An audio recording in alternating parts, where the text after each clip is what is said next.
Hello, everybody. Welcome to WrestleMania. I am Hype the Commentator, and welcome to my third annual WrestleMania commentary stream. We are picking up the heat this year. We do have some changes, I will say. There is a change in place of Rey Mysterio after being injured in last night's six-man tag team match against American Made. Rey Fenix will take the place of the Hall of Fame luchador against El Grande Americano. El Grande Americano, who he truly is, we may never know. But his true identity has been in question. And with it seeming to be Rey Mysterio and El Grande Americano, you kind of shift directions a little bit as we gear towards Rey Fenix and El Grande Americano. For Rey Fenix, he's jumping right into the deep end, making his way right onto the WrestleMania card. Not even a month in. This is a huge opportunity for Rey Fenix to prove himself. But the same can also be said for El Grande Americano, who hasn't been on the main, who hasn't been on the main roster or with WWE for that long either. We've also got the very personal rivalry between Jade Cargill and Naomi. You know, the thing is about tonight, you've got a few personal rivalries. You've got Roman Reigns, CM Punk, and Seth Rollins headlining in the main event. And there is so much rich, twisted history that is intertwined between those three. And for it all to culminate in such a big way is very huge.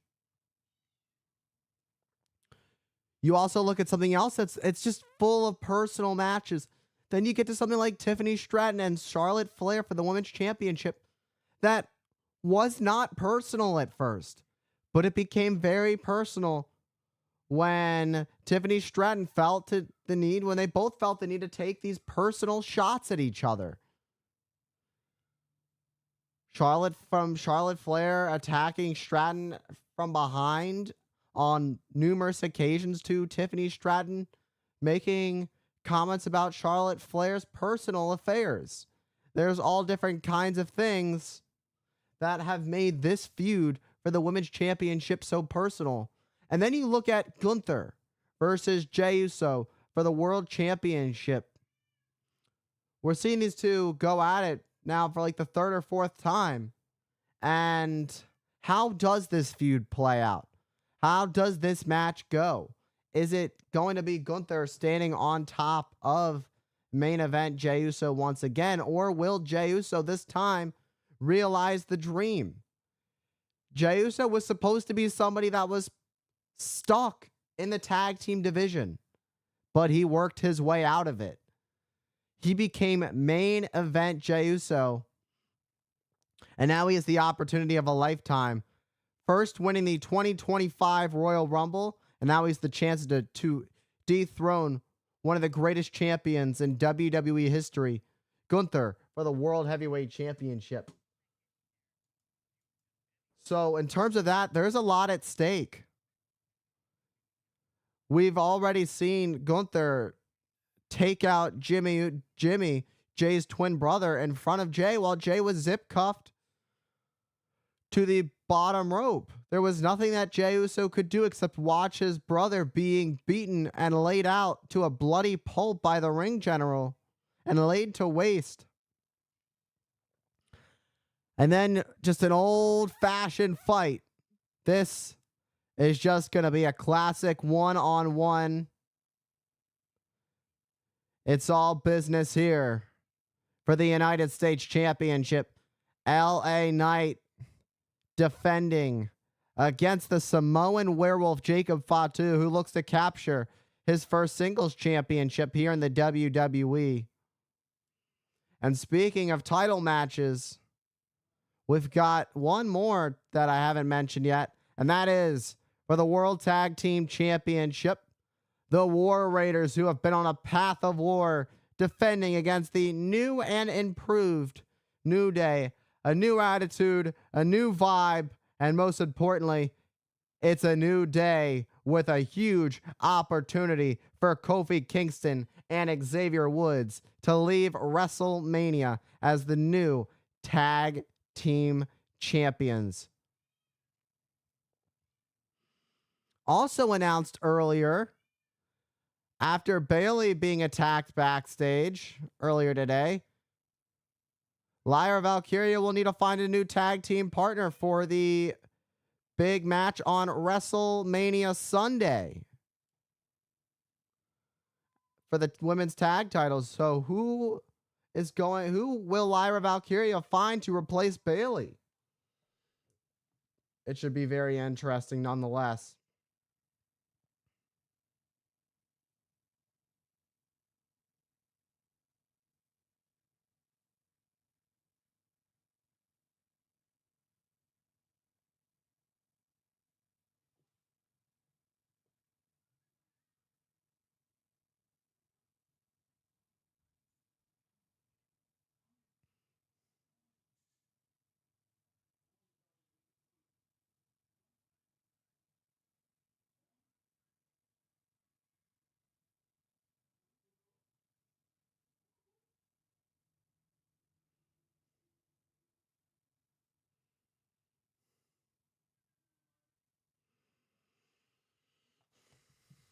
All right, I'm going to take a quick break and we will be right back.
Welcome on in, John Cena Dodgers.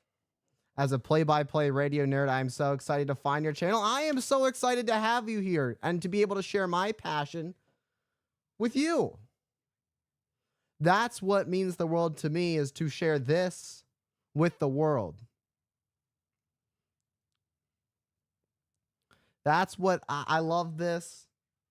I've been doing this for three years now. It's always exciting. The people I get to meet, I get to interact with. It is so much fun. It really is. And it's only just the beginning. 3 years in and it's just the beginning. And that's what I love about this, is how far I can go with this. The sky's the limit. This doesn't end. This only just begins.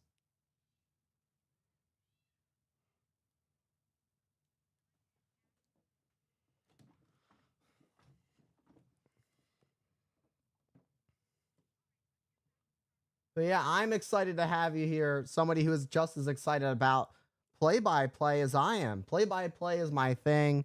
I love play-by-play, color, commentary, any kind of analysis I can add to kind of make for an overall experience that is enjoyable.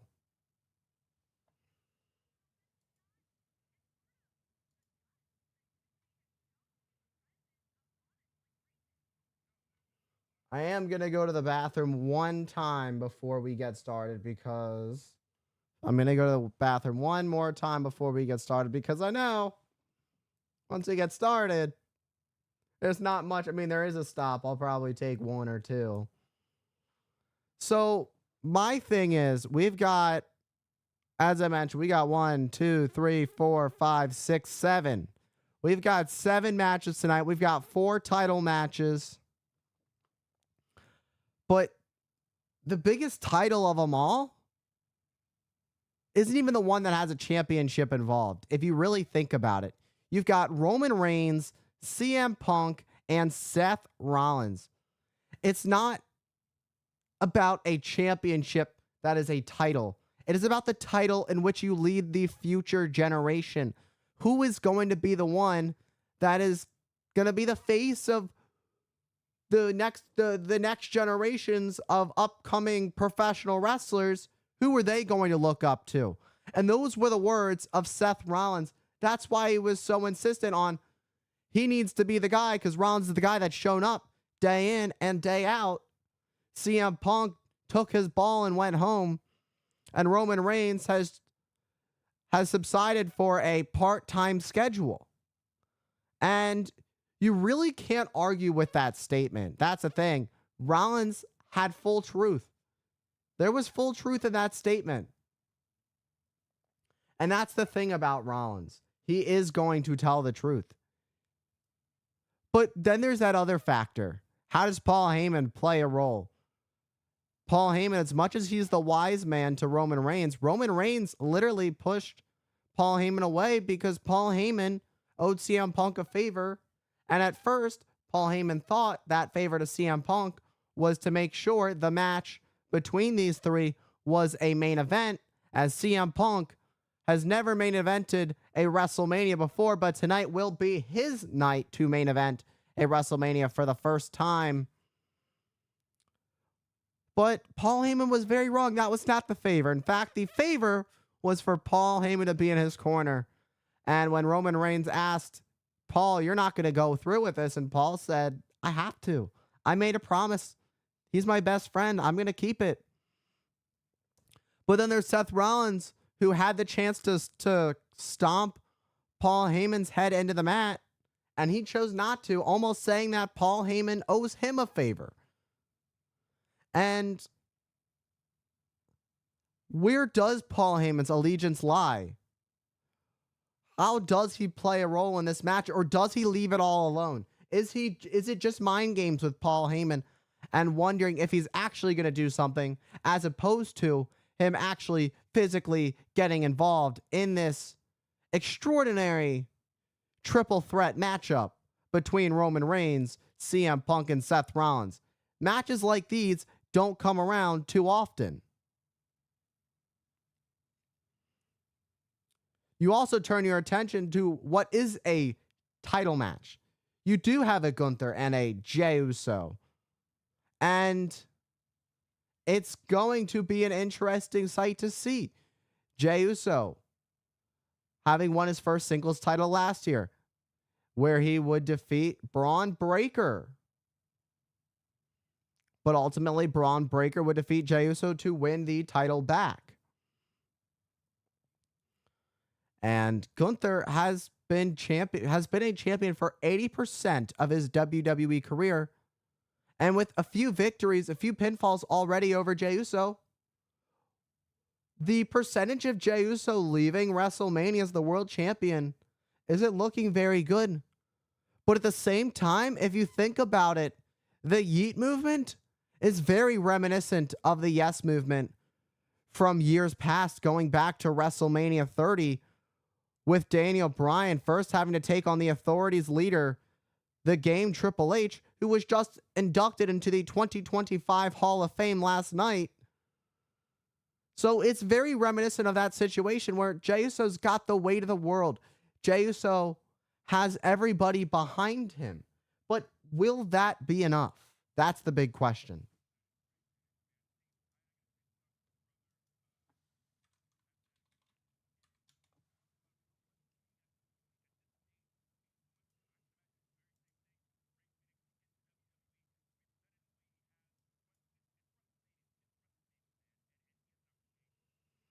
So it could, there could be the chance. It could be a miracle. Jey Uso could hit the jackpot here in Sin City and leave with the World Heavyweight Championship. All right.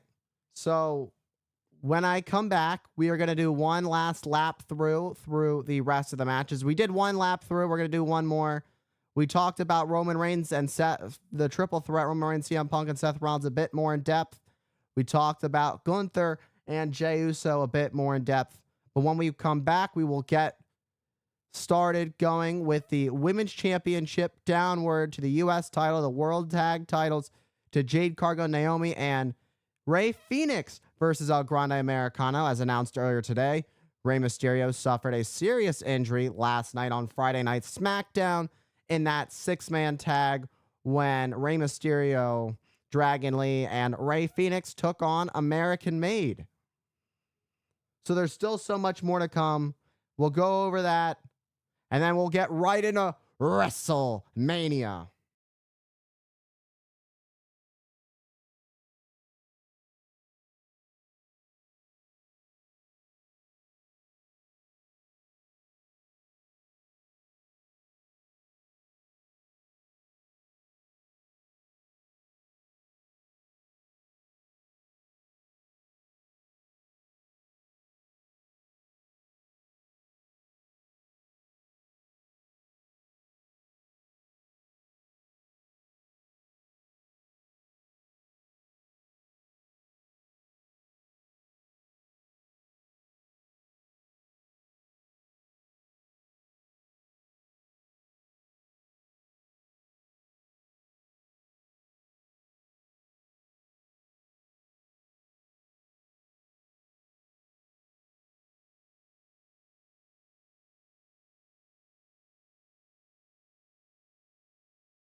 All right, everybody, we are back. And we are going to talk about the Women's World Championship once more. Tiffany Stratton and Charlotte Flair. Charlotte Flair, a 14-time women's champion. This is Tiffany's first time as a women's champion. Of course, former NXT women's champion, but so is Charlotte Flair. Charlotte Flair, a multi-time women's NXT women's champion. There's a lot. It's the future. And it's the future and the past, but I don't really want to say that Charlotte Flair is the past, because Charlotte Flair will always be at the very best of the best. She's the measuring stick of the women's division. She's the highest caliber you can get to when it comes to being a WWE superstar. There's nobody like Charlotte Flair. And a lot of people have compared Tiffany Stratton to Charlotte Flair. And to all those naysayers, Tiffany Stratton, it's a big match for her. A big opportunity to shut all those people up. But Tiffany Stratton has a lot of fans in her corner tonight. It's Tiffy time, and everybody's behind her.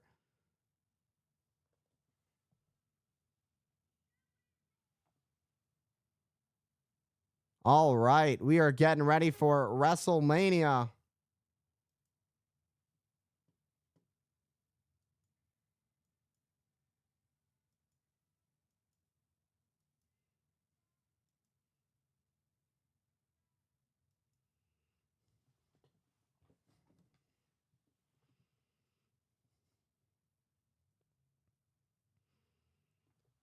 So while they're doing God Bless America,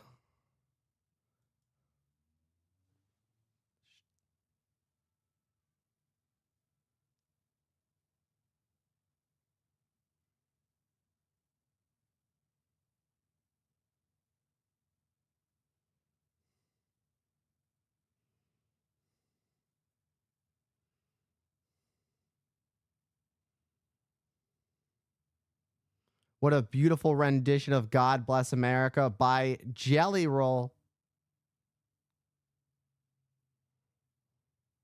Jelly Roll, another one of those stars that loves this industry.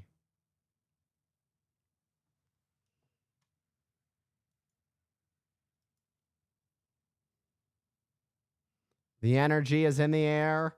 WrestleMania vibes are all around us. It's Las Vegas. This is the Sin City that is Las Vegas, home of the Las Vegas Raiders.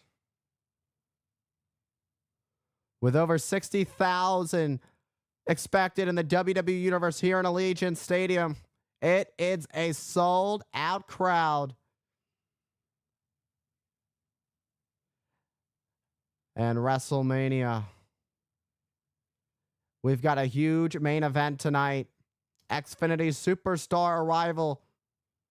Roman Reigns. It's his 10th WrestleMania main event alone. And Roman Reigns and Seth Rollins have so much rich history going back to their days in NXT when the Shield was initially formed. And Rollins is another man who believes Paul Heyman owes him a favor. And speaking of Paul Heyman, there he is. And Paul Heyman, who's in the corner of this man tonight, Chicago, the Chicago City Saint, the second City Saint himself. CM Punk is with Paul Heyman tonight, just like good old days. And Charlotte Flair, who won the 2025 Women's Royal Rumble, looking to successfully cash in on her opportunity as she takes on a woman she feels is trying to portray her in a lesser version. Tiffany Stratton will defend the WWE Women's Championship against the Queen, Charlotte Flair. It is a jam-packed Allegiant Stadium.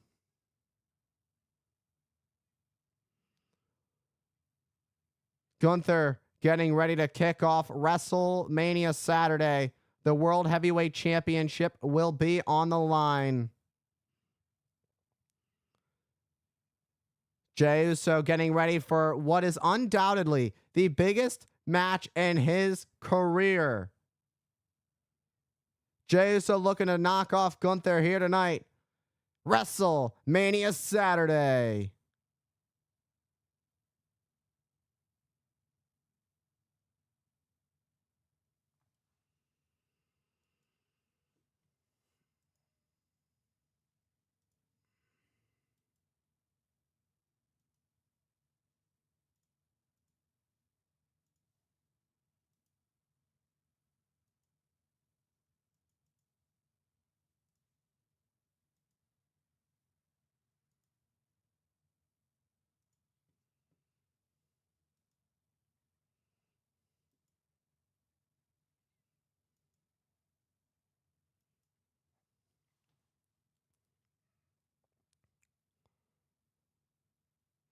It's the showcase of Immortals.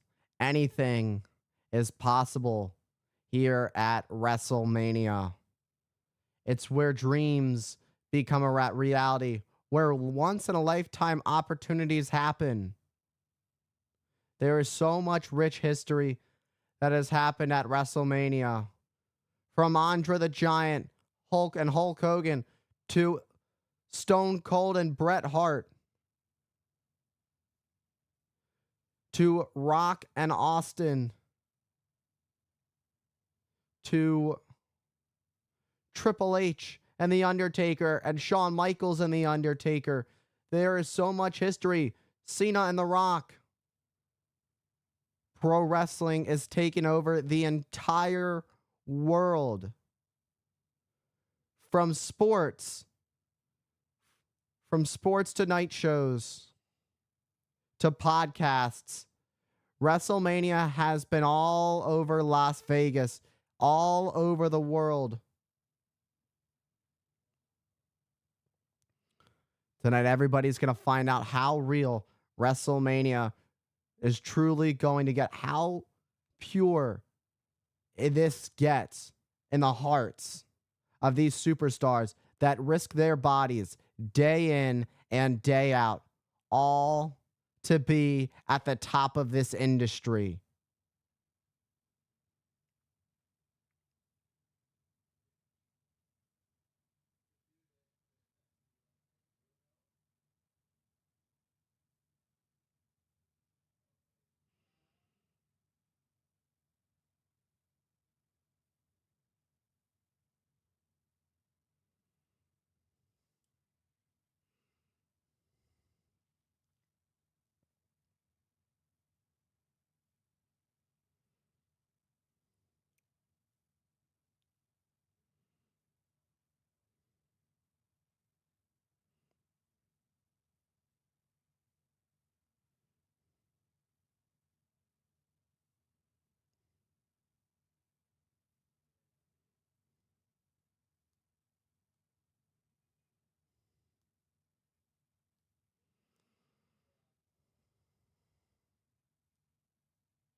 We're going to hear from the game, the Chief Content Officer, and 2025 Hall of Famer, Triple H.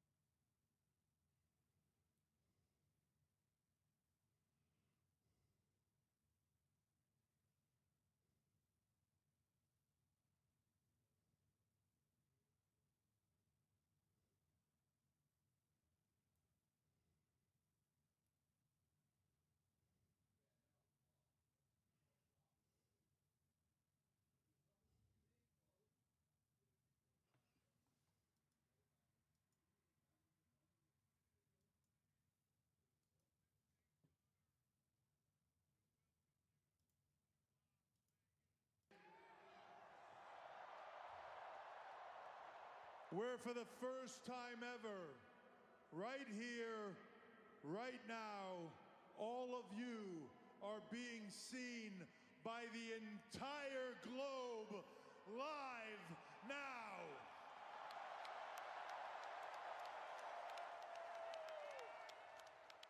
So with that said, welcome to WrestleMania!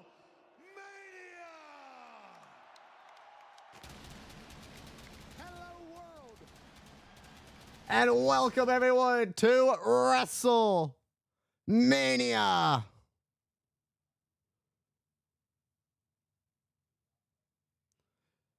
You are looking live at the sold out Allegiant Stadium here in Las Vegas, Nevada. I am Hype the Commentator, Sam, aka Hype the Commentator. And what an epic night it is. It is the Extraordinaire Sports Extravaganza. It is WrestleMania 41.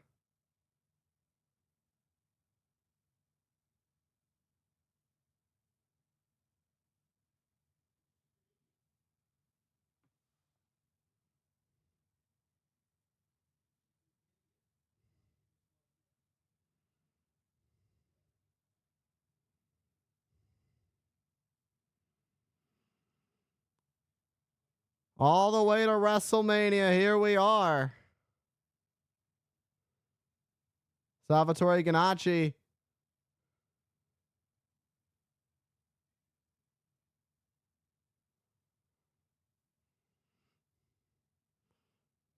You can't have a WrestleMania in Las Vegas without an EDM party. But now this is where things really get going.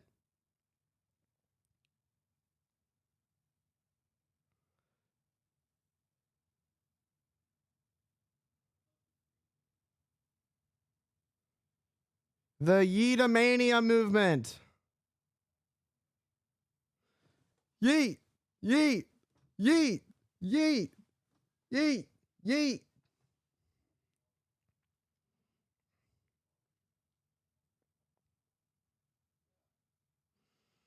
The Raiderettes, the Las Vegas Raider cheerleaders, are a part of this grandiose entrance for the biggest match in main event Jey Uso's career. Over 60,000 plus in the arena, in the stadium, yeeting.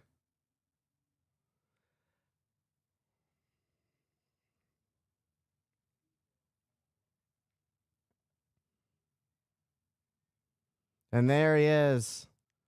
Main event Jey Uso on the biggest night of his career looks to make history.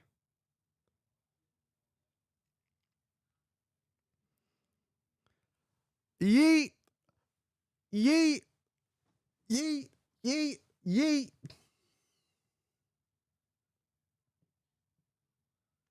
Hey, Dean Amon, welcome on in to the YouTube channel.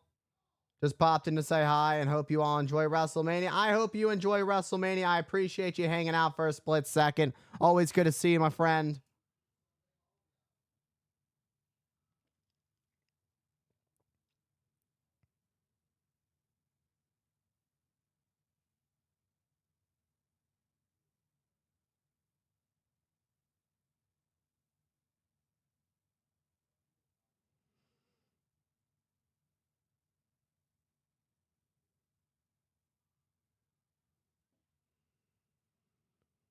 Hopes and dreams are where Jey Uso lies. It's the difference between fighting for what you want and winning the big one.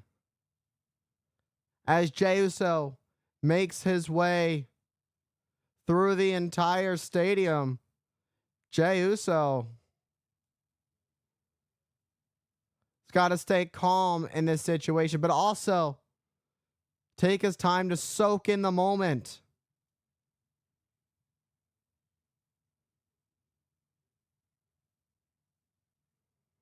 Usually Jey Uso is a bit more celebratory, a little bit more lit, as the kids say. but you can see it in Jey Uso's eyes. He's also extremely focused. He needs to keep his energy for this match with Gunther. Because if there's one thing we know about the ring general, he will take main event Jey Uso to his limit.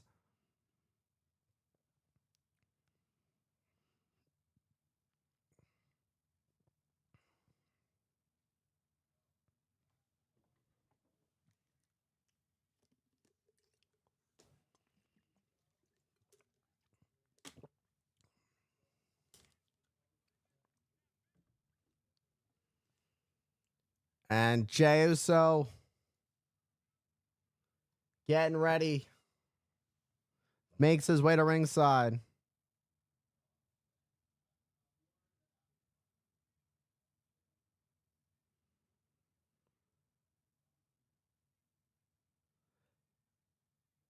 I am Sam, aka Hype the Commentator. It is a pleasure to be back with you guys for another WrestleMania doing commentary for my third year in a row.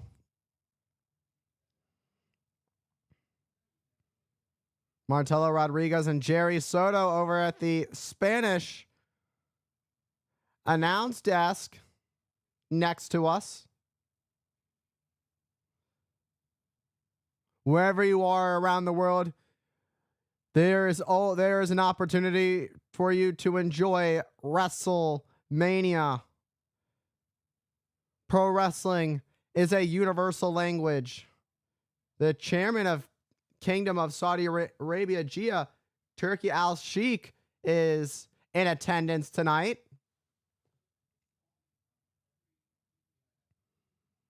And thank you for joining us, and thank you all for joining us tonight.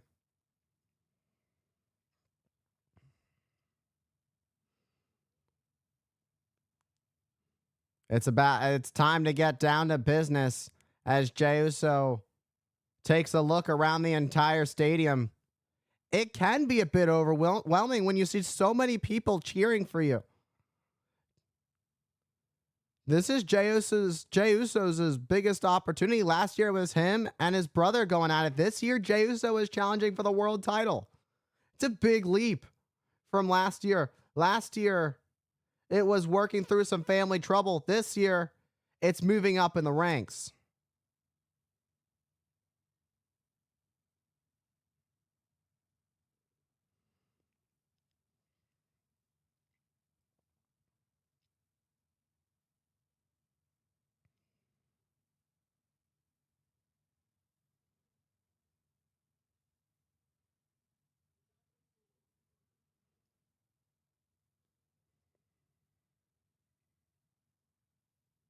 Talk about a man who can just suck the entire energy out of a room. Gunther marches to the ring as his 259th day as the world champion. He's been pinned only a couple of times since being on the main roster, and the only other loss he's had in the past year was to Sami Zayn at last year's WrestleMania for the Intercontinental Championship. Gunther doesn't lose often.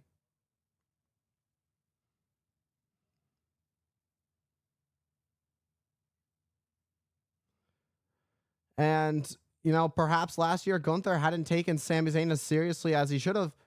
Perhaps Gunther, who is not taking Jey Uso as seriously as he should Gunther really should consider taking Jey Uso very seriously in this match. And it seems to be leaning in that direction. Gunther cannot afford to make any of the same mistakes he made last year that lost him the Intercontinental Championship at last year's WrestleMania. Let's go to the ring announcer, the great Alicia Taylor.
Gunther holds that world title high.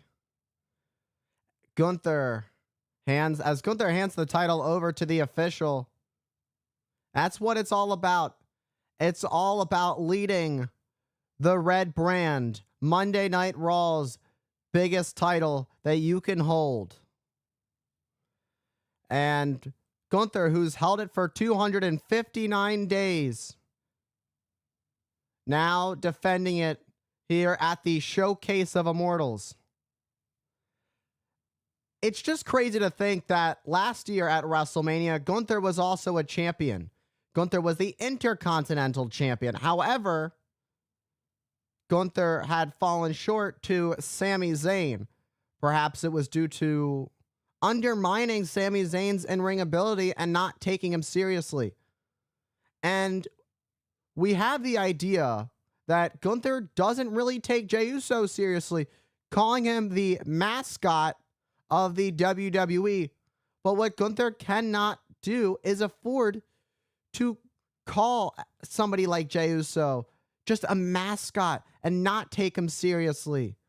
You should always compete at your A game, especially on the grandest stage of them all. That's where you fall short. That's where you let your guard down, and Gunther cannot afford to do that in this situation. And now first contact goes at it as these two spin around the ring a little bit. And now a rope break has been forced by the official. These two won't even let go of each other. This became personal between these two when Jey Uso was zip cuffed to the bottom rope a couple of weeks ago on Monday Night Raw, and Gunther was beating Jay's twin brother Jimmy to a bloody pulp, had a sleeper hold on Jimmy. Meanwhile, there was blood rushing down his face, and there wasn't anything that Jay could do about it. Jay was absolutely helpless and defenseless. And it's the struggle of wanting to be able to save your family, but being unable to do it. And that just lit a fire under Jey Uso that made this match all the more meaningful and all the more reason for main event Jey Uso to win. And right now, it's the ring general who has Jey Uso grounded into the mat. This is a big part of Gunther's strategy, is keeping his opponents grounded. Gunther is very well technically sound inside the ring. A great brawler. Oh, went for a elbow drop, but Jey Uso got out of harm's way. A shoulder tackle. Gunther with a vicious chop to Jey, but Jey comes back with a step up enziguri that stunned the champion. And the champion rolls to the outside onto the floor. Going to take some time to regroup and figure out what's next in the game plan. Gunther didn't really go down. It's a matter of Gunther just reassessing the situation and figuring out, where do I go next? This happened. We're here. How do I get to there? And there, that's that next stop. How do I take back control of the match? And you can hear the yeet chant starting to pick up. The more the crowd gets into this match with those yeet chants, that all that does is benefit Jey Uso and gets in the head of Gunther. Gunther, we've seen it before, getting annoyed by the yeet chants because he sees it as Jey Uso being a joke. Jey Uso trying to lift up Gunther, but Gunther landing on Jey Uso. Lateral press cover, but only enough for a 2 count as main event Jey Uso was able to kick out. And Gunther, who finds himself in control, what a clubbing shot right to the chest.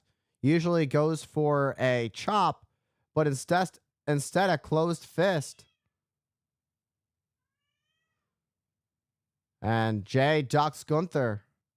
Jey has Gunther up and a scoop slam into the mat. But Jey Uso, you saw him grab onto that leg for a second. Jey Uso starting to rally here. Starting to get the ball rolling is exactly what Jey Uso needed. But when you get some momentum, you have to know that there's always a chance that there's something that's going to stop it. And that's exactly what just happened with that wicked chop by Gunther that sent Jey Uso off the top to the outside onto the floor. Let's get another look at this. That just sent Jey all the way down to the outside and leaving a big opportunity for Gunther open. And Jey Uso slowly rolls back into the ring, and Gunther not wasting any time, stomping onto Jey the moment he got back in. Oh, what a wicked uppercut. Gunther, without a doubt, has the size advantage over main event Jey Uso. 6'4", 250. Gunther, there's a reason he has the moniker the Ring General. Truly the best of the best that this industry has to offer. 666-day record as the Intercontinental Champion, surpassing the previous record held by the legendary Honky Tonk Man. And right now it's main event Jey Uso who is being dominated by Gunther. Jey Uso is going to have to work his way back into this match, but that is easier said than done when it comes to dealing with the Ring General. And Gunther sending Jey Uso across the ring, but Jey Uso explodes back with a spear. Will Jey Uso's take it on home? But Gunther able to kick out of two. If you're the champion right now, Jey Uso just hit a big move. That's got to play some mind games. Let's get another look at that spear that caught Gunther absolutely out of nowhere. That was a surprise spear that caught all of us off guard. But more importantly, it caught Gunther off guard, but not enough for him to lose his championship in that very moment. Gunther is not a competitor that goes down easily. And we've seen it time and time again. Gunther will go through his extensive playbook. Gunther is very traditional inside the squared circle, but at the same time also has an extensive playbook. But right there is Jey Uso with a Samoan drop, countering Gunther's momentum for some much needed offense of his own. And you just saw that shot of the World Heavyweight Championship. That's what this match is all about. It's all about Jey Uso finally getting to that next level, about becoming world champion. Gunther with a superplex takes out Jey. And a shotgun drop kick to the challenger. And Gunther looking to close this one out. And there it is. Gunther with the power bomb stacking up Jey, but Jey stays alive. And Jey just kicked out of that power bomb. That exact power bomb has put down multiple superstars in the past, on numerous occasions. Gunther has defeated his opponents with that exact power bomb.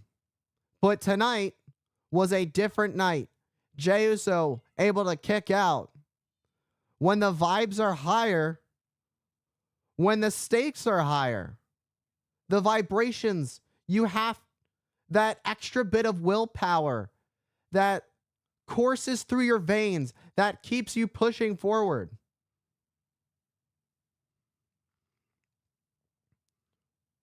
And a slap to Jey. You saw Gunther talk a little bit of smack before that slap.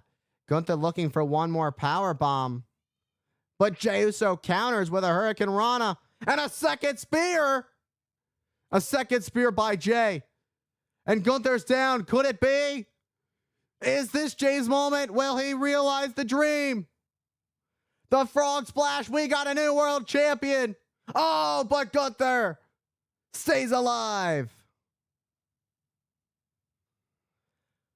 And both of these men have hit their highlight in their playbooks. You go to the top moves you have in your playbook, and that's what both of these superstars have hit on each other already. And this is where you question yourself a little bit. When you get to the deep waters of a match like this, you often wonder, what is it going to take? Gunther's grabbing his world title and taking the ball and going home? What is this all about? You just heard Gunther say, "You're not going to ruin this for me, Jay." Jay going to fly. But the ref never saw it. The ref never saw it because he had to get out of the way, so he didn't take the brunt of that suicide dive. Gunther going up to the top. Jey Uso. That title belt hit him clean in the face.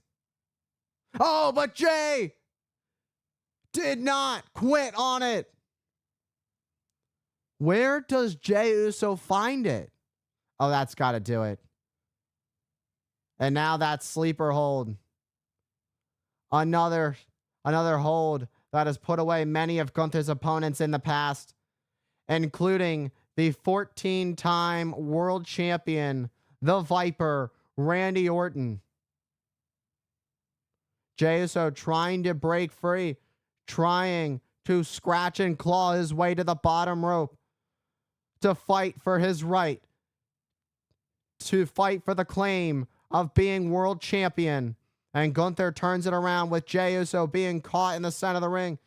Jey Uso continuing to fight and not staying put. He will not fight. He will not quit, rather. He will fight till the last breath. It seemed in that moment that Gunther was about to put Jey Uso to sleep. But Jey Uso has beyond willpower, and Gunther talking smack, telling Jey to stay down. Gunther, who is screaming at main event Jey Uso. And it's about figuring out, what do I need to do to main event Jey Uso to keep him down for the 3? Gunther has been just set off at the fact that Jey will not stay down. Gunther cannot let his emotions get the best of him. Gunther's confidence can sometimes lead to overconfidence, and we saw it last year at WrestleMania, but will that be the case this year? You saw Jey Uso just laugh at the chops from the ring general. How wise is that? Because every time Jey Uso is going to laugh and mock Gunther's power, it just makes Gunther want to hurt Jey Uso and hit Jey Uso even harder and more.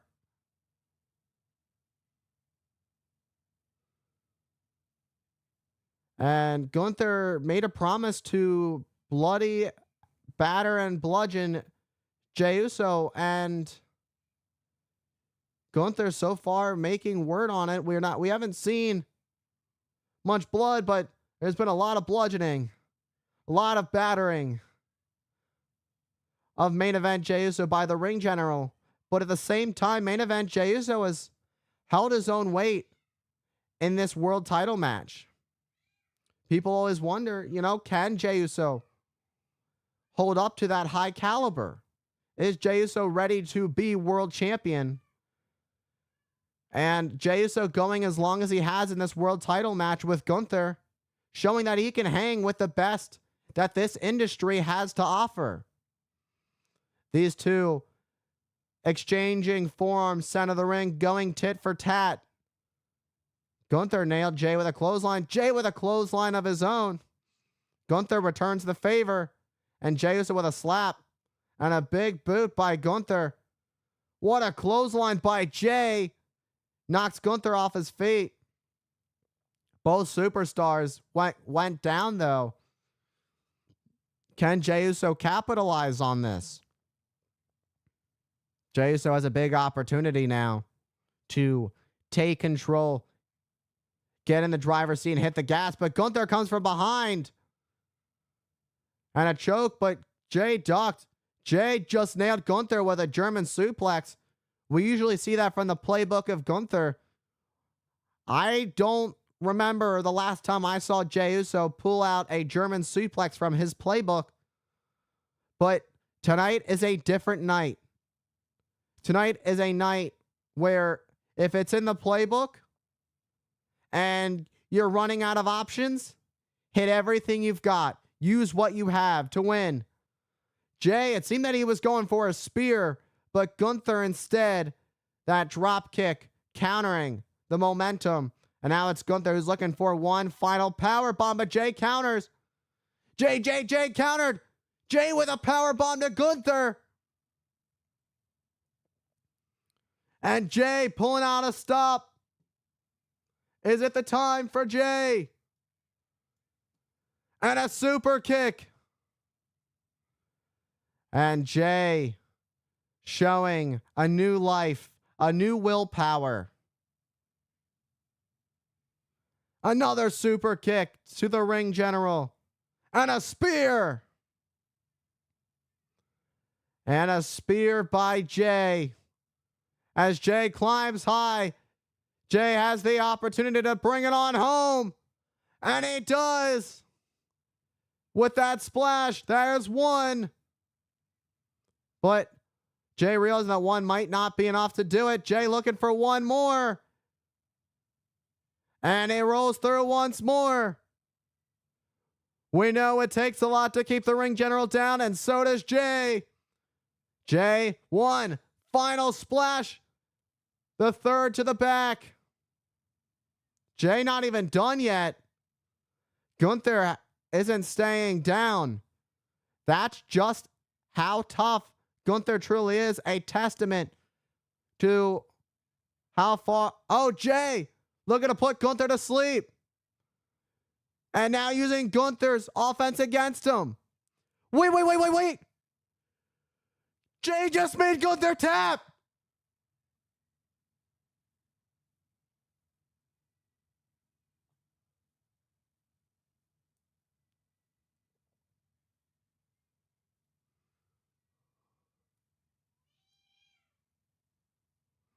Oh. How apropos, how poetic was that? Jey Uso getting revenge for his family as he put Gunther to sleep. For the first time ever in main event Jey Uso's career, he is World Heavyweight Champion. Gunther just tapped out. A miracle performance. And Gunther with that world title shot to the head and then the splash. That's where, honestly, that could have been all over right there. But Jay had the willpower to continue going even further. Gunther dished it all out to Jay, but Jay had a response for all of it. Jay, with multiple spears, Jay hitting the greatest hits of the Uso splash after Uso splash after Uso splash, a trifecta. And then the moment of poetic justice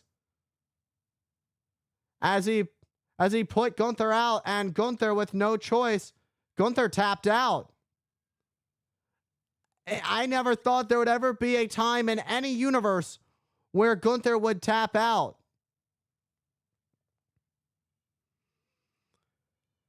And Jey Uso stands tall as your new World Heavyweight Champion.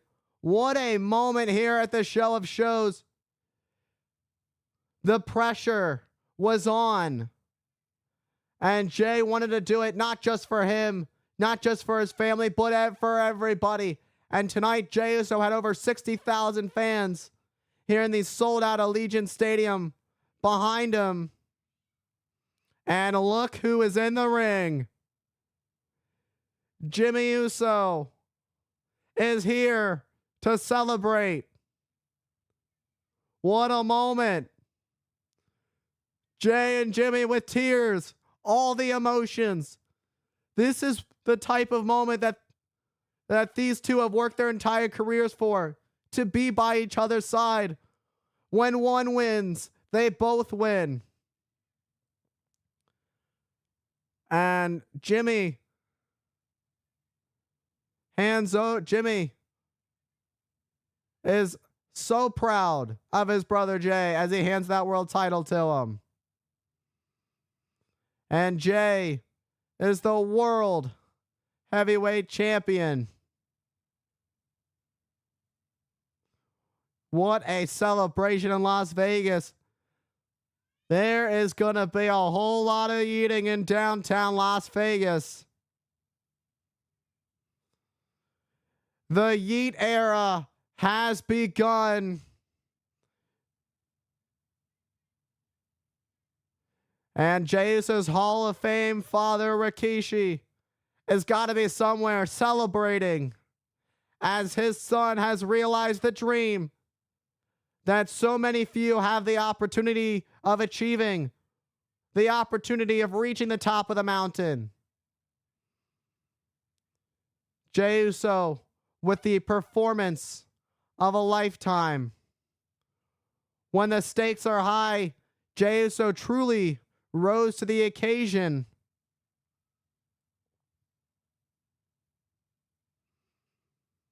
Jay and Jimmy gonna go celebrate. This was never supposed to be for Jey Uso. Jey Uso was always labeled with his brother Jimmy as twins, as tag team wrestlers. And now Jay, a standalone, a one-time Intercontinental Champion, and now your current and brand new World Heavyweight Champion. Jey Uso has broken the mold. Jey Uso's World Champion. Soak it all in. Celebrate. In the city that is worth celebrating in. Jey Uso as world champion for the first time in his career. Congratulations to Jey Uso and the Anoa'i family, who is very proud.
And what a night it is. Jey Uso is your brand new world champion. Fatal Fury, City of the Wolves. WWE fans, don't wait. Pre-order now. PlayStation, Xbox, and PC. With the celebrities out in Vegas, it's a good time for everybody. Rick Rubin is in the house. 9-time Grammy Award winner. The legendary Rick Rubin. Chris Angel.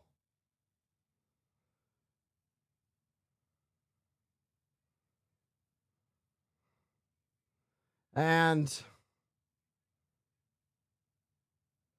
George Kittle, a 6-time Pro Bowl tight end for the San Francisco 49ers, chugging it down.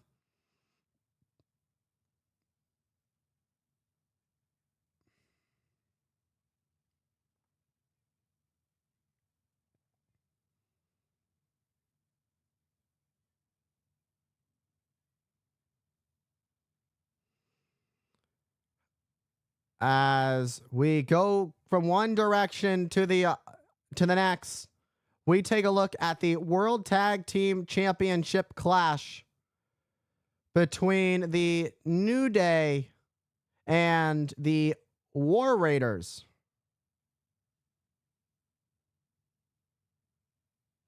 And we will be back in just a few moments.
Oh, and here comes the New Day, getting ready to remind everybody why they are 12-time tag team champions.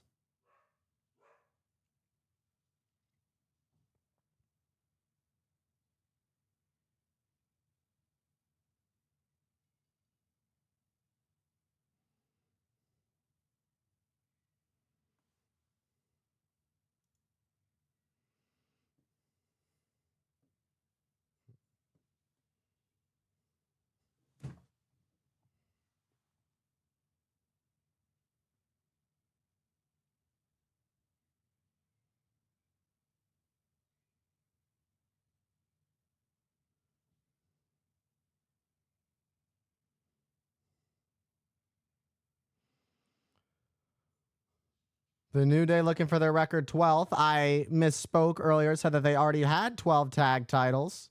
One, they are looking, in fact, for their 12th tag team championship. Looking to reclaim some quote unquote old glory, if you will. The New Day kind of got lost in the shuffle for a bit of time. And the New Day is looking to get back on top. And this is that big opportunity for them. At the show of shows, they get to challenge the War Raiders for the World Tag Team titles. It doesn't get bigger than this.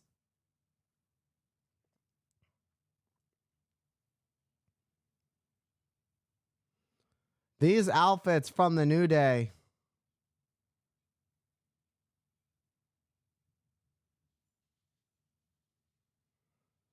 Look at these outfits from the New Day.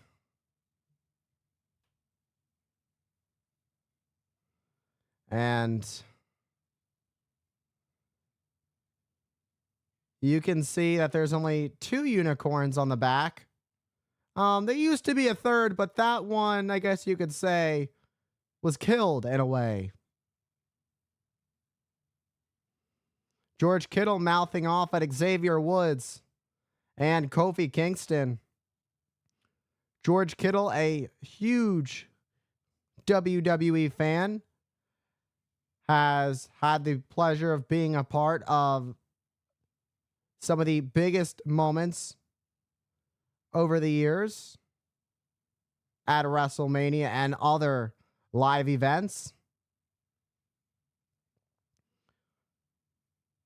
Usually Raw is War Raiders, but WrestleMania is War Raiders.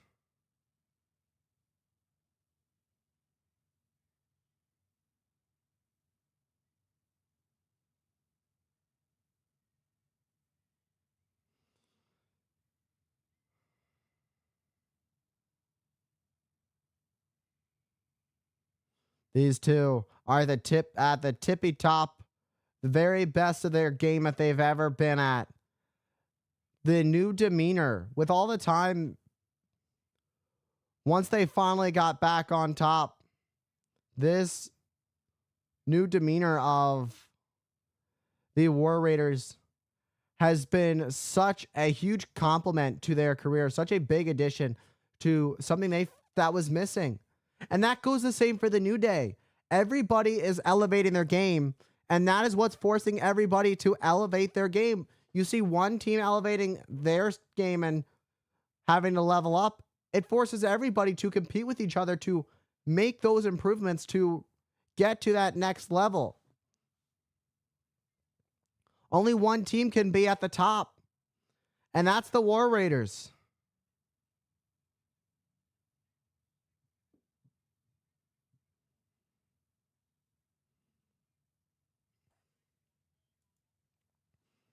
And the official, Eddie Arango, holding up those World Tag Team Championships.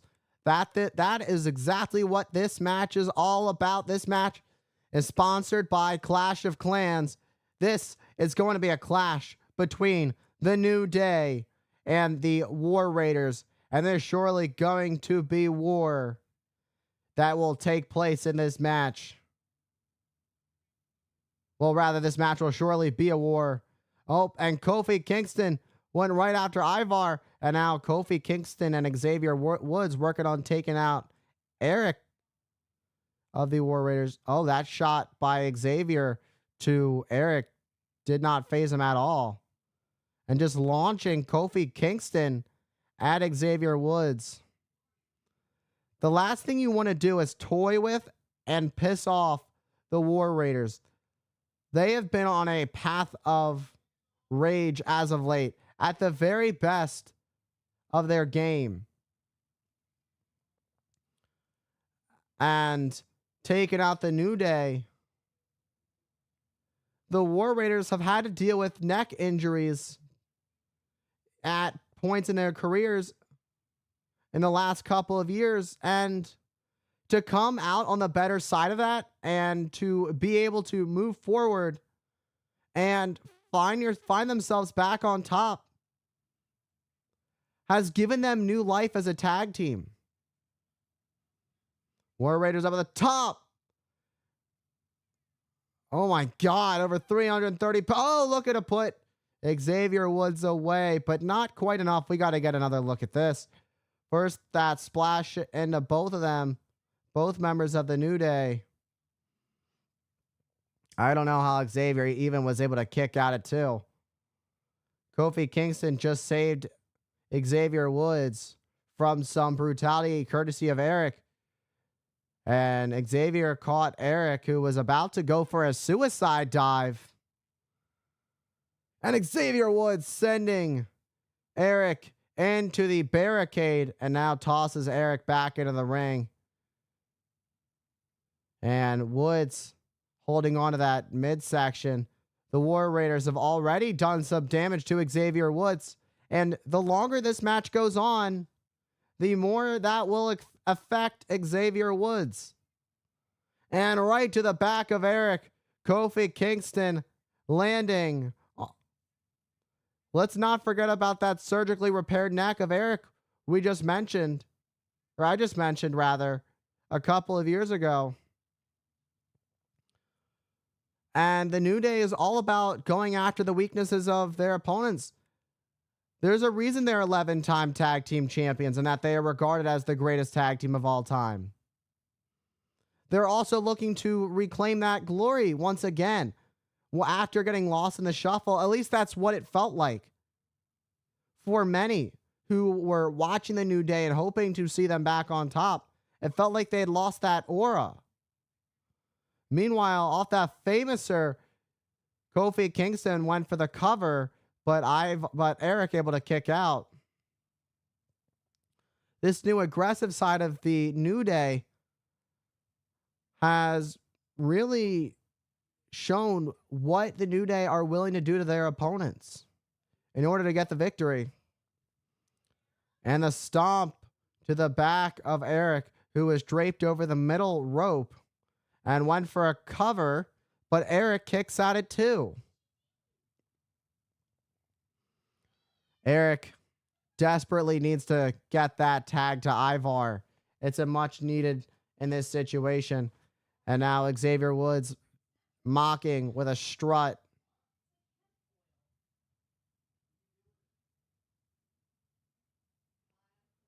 And these two exchanging chops. Eric tried to fight back, but the damage has been just too much. It's becoming a little bit overwhelming for Eric, who gets sent in the corner. The New Day looking for some tag team offense here. Was looking to pull a playbook out of the Hardys, but Eric driving Kofi on to Xavier Woods. And now Eric trying to scratch and claw his way over to Ivar. And he does. Ivar finally now in this match. A big back body drop to Kofi Kingston. And a slam to Kofi. And a sliding splash to Kingston. Let's never forget, a number of years ago, Kofi Mania. Kofi Kingston winning the WWE Championship, creating a miracle at MetLife Stadium at WrestleMania 35, defeating Daniel Bryan. But tonight, Kofi Kingston and Xavier Woods look to defeat the War Raiders to get a historic 12-time tag team, to become a historic 12-time tag team champions. And a nice heel kick to Ivar from Kofi, who makes the tag to Xavier Woods. And Ivar breaks 3. Look at this handspring. And a back elbow to both members of the New Day. A man that size with that athleticism is just absolute insanity. And now what is Ivar thinking as he heads up to the top? Looking to go high risk, but Xavier Woods pulls the leg of Ivar. And the honor roll by Xavier Woods. And Xavier Woods, who makes the tag to Kofi Kingston. This is why the New Day is such a grizzled vet tag team. This is why the New Day are at the top. The New Day have done everything there is to do in this business. There's a reason for it. Kofi Kingston and Trouble in Paradise, they've been keeping up with the fresh tags. They've been hitting all the stops. But the same can be said about Ivar and Eric, the War Raiders, who have traveled all over the world. They went across the Indies to finally earn their spot in the WWE, where they would get their start in NXT. We've seen this before from Ivar. Go big or go home. And the moonsault to Kofi to retain. But the elbow from Xavier Woods to save the day. Oh. And Kofi had the hand over on Ivar for the cover. But that just wasn't quite enough to keep Ivar down for the 3. Let's get another look at this moonsault from Ivar. He didn't quite get the full turnover, but he did get enough of it. But not quite enough for the 3. Over 60,000 here in Allegiant Stadium for WrestleMania Saturday. It's the War Raiders defending their World Tag Team Championships against the New Day. It's Eric and Xavier Woods going at it in the center of the ring, as Eric just nailed Xavier Woods with a clubbing forearm. Went for one more shot, but Xavier Woods counters with some shots of his own. And looking for another honor roll. Oh, that full Nelson with a knee to the back of Xavier Woods. Oh, what a knee to Woods. And Xavier Woods is absolutely out of it. Popped up. Oh, but from behind, it's Kofi Kingston who saves his tag team partner. But Eric sending Kofi back to the outside. And now once more looking to end this thing. Looking for War Machine, but Kofi Kingston sweeping the legs of Ivar. And the referee didn't see any of it. And now the tag has been made to Kofi Kingston. And now it's Xavier Woods who's the legal man. The bad neck of Ivar. Time for some daylight. We're about to get new tag team champions. And the New Day are 12-time tag team champions.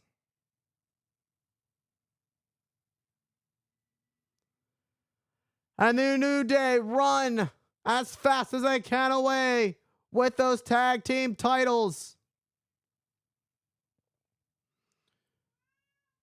The New Day running out of Las Vegas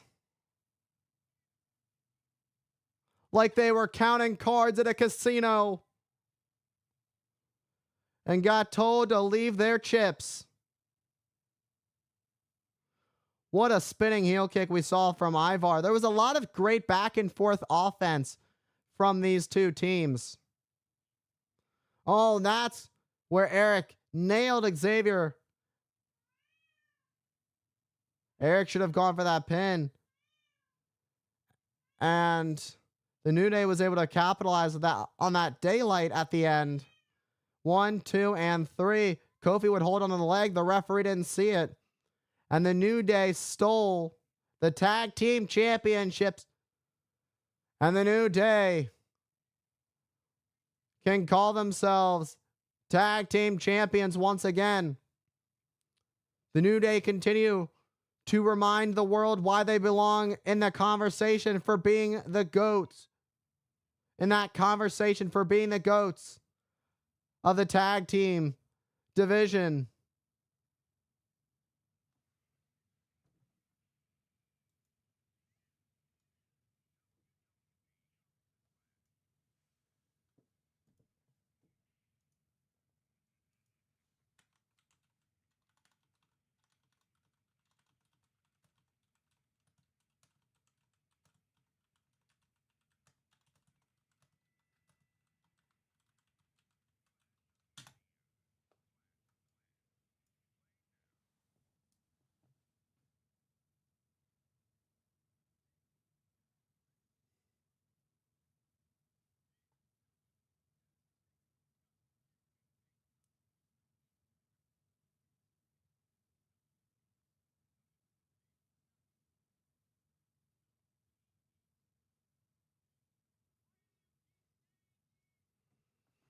Thank you guys for. I just want to thank everybody for all the love tonight so far.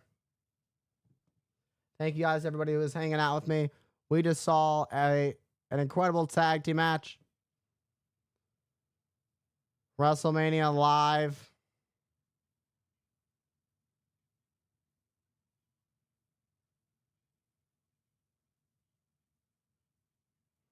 And Jey Uso, who won the World Heavyweight Championship to open up WrestleMania 41. WrestleMania brought to you by Jackpot, the lottery app. Get a free lottery ticket with code WWE. Gambling problem? Call 1-800-GAMBLER. Call 877-8-HOPE-NY/text HOPE-NY. It's WrestleMania. The stars are all out. O'Shea Jackson Jr. is in the house. Michael Che. Michael Che has a previous appearance in WrestleMania at the Andre the Giant Memorial Battle Royal back at WrestleMania 33. Jelly Roll, who just sang God Bless America before we went live. Jelly Roll. It's been a big night out here at this show of shows. A special thank you to the Weekend of Playboy Cardi for the official WrestleMania 41 theme. Timeless. Part of the Hurry Up Tomorrow album. But coming up next, this Once Upon a Time, best friends turn to mortal enemies. Jade Cargill and Naomi collide after Naomi had turned on her friends. It's all going to come down to this as she gets caught in the eye of the storm. All right. I'll be back in just a few moments.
Welcome back to WrestleMania as we get our way towards a match that has become personal between bestest of friends turned into bitter enemies.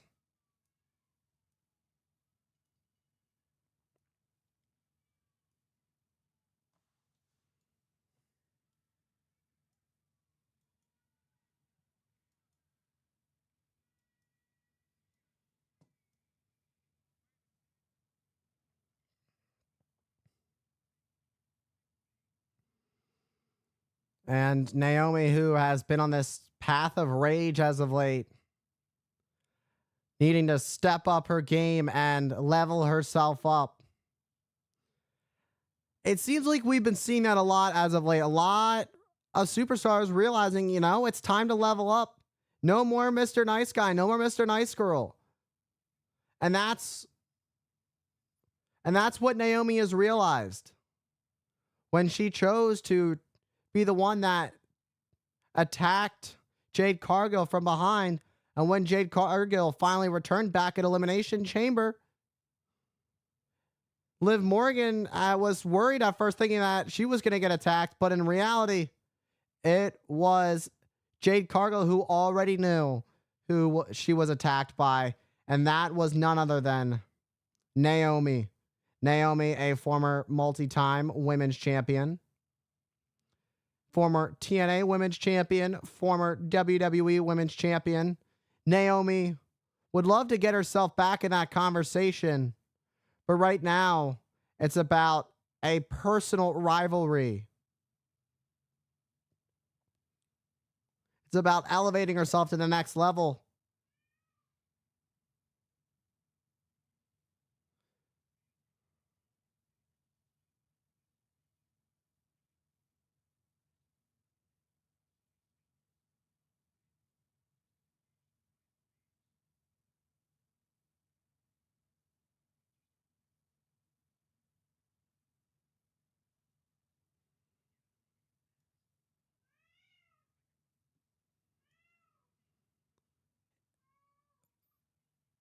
Oh my.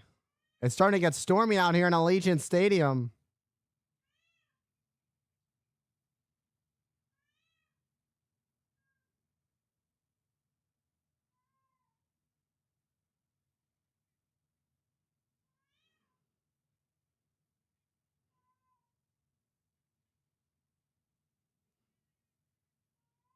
A storm is coming because Jade Cargill has arrived. She oozes star power all over her.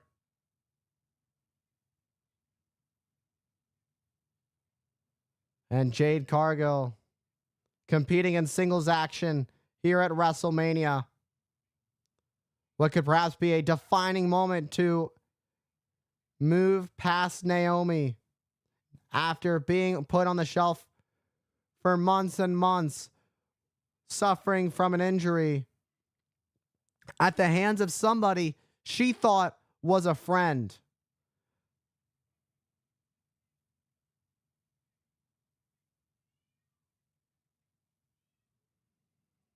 And Naomi took out Jade Cargill, and it was this whole poor me, poor me. It was really about the tag titles for Naomi. Look at the disgusted look on the face of Naomi as she looks at Jade Cargill.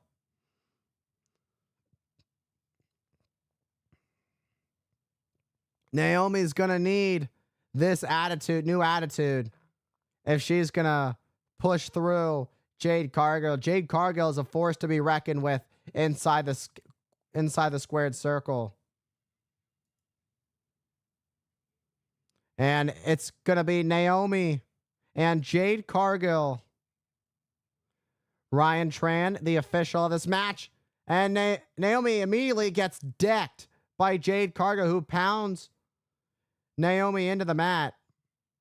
Naomi is going to need the fullest extent of this new attitude and use it to her advantage if she is going to survive through the eye of the storm that is Jade Cargill. You don't want to get caught in the path of Cargill, especially all that pent-up anger from Cargill after Naomi put her on the shelf for over 6 months. That's a lot of time to be taken away from the ring. And Naomi goes to the ropes. Naomi heading up to the top. Jade Cargill's power comes into play as she takes Naomi off the top, slamming her into the mat. And Naomi rolls out to the floor. Jade Cargill finds herself in the driver's seat. But a boot and now a stomp to the foot.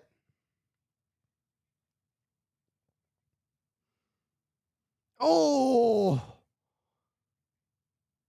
Whipped at full speed into the barricade by Jade Cargill. Naomi, her back bouncing off the barricade. That's not a trampoline. That's how her body bounced off of it. Oh, and the official was trying to create separation. Ryan Tran was focused on Cargill, but didn't see the rake of the eyes by Naomi. Naomi, who has a lot more in-ring experience than Cargill.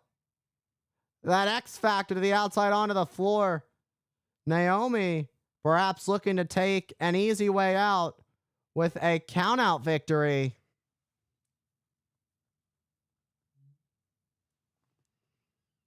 And Jade Cargill pulls herself back up. And a drop kick sends Jade Cargill right back to the floor. Naomi now finds herself in control. This is what Naomi has been waiting for, a moment like this.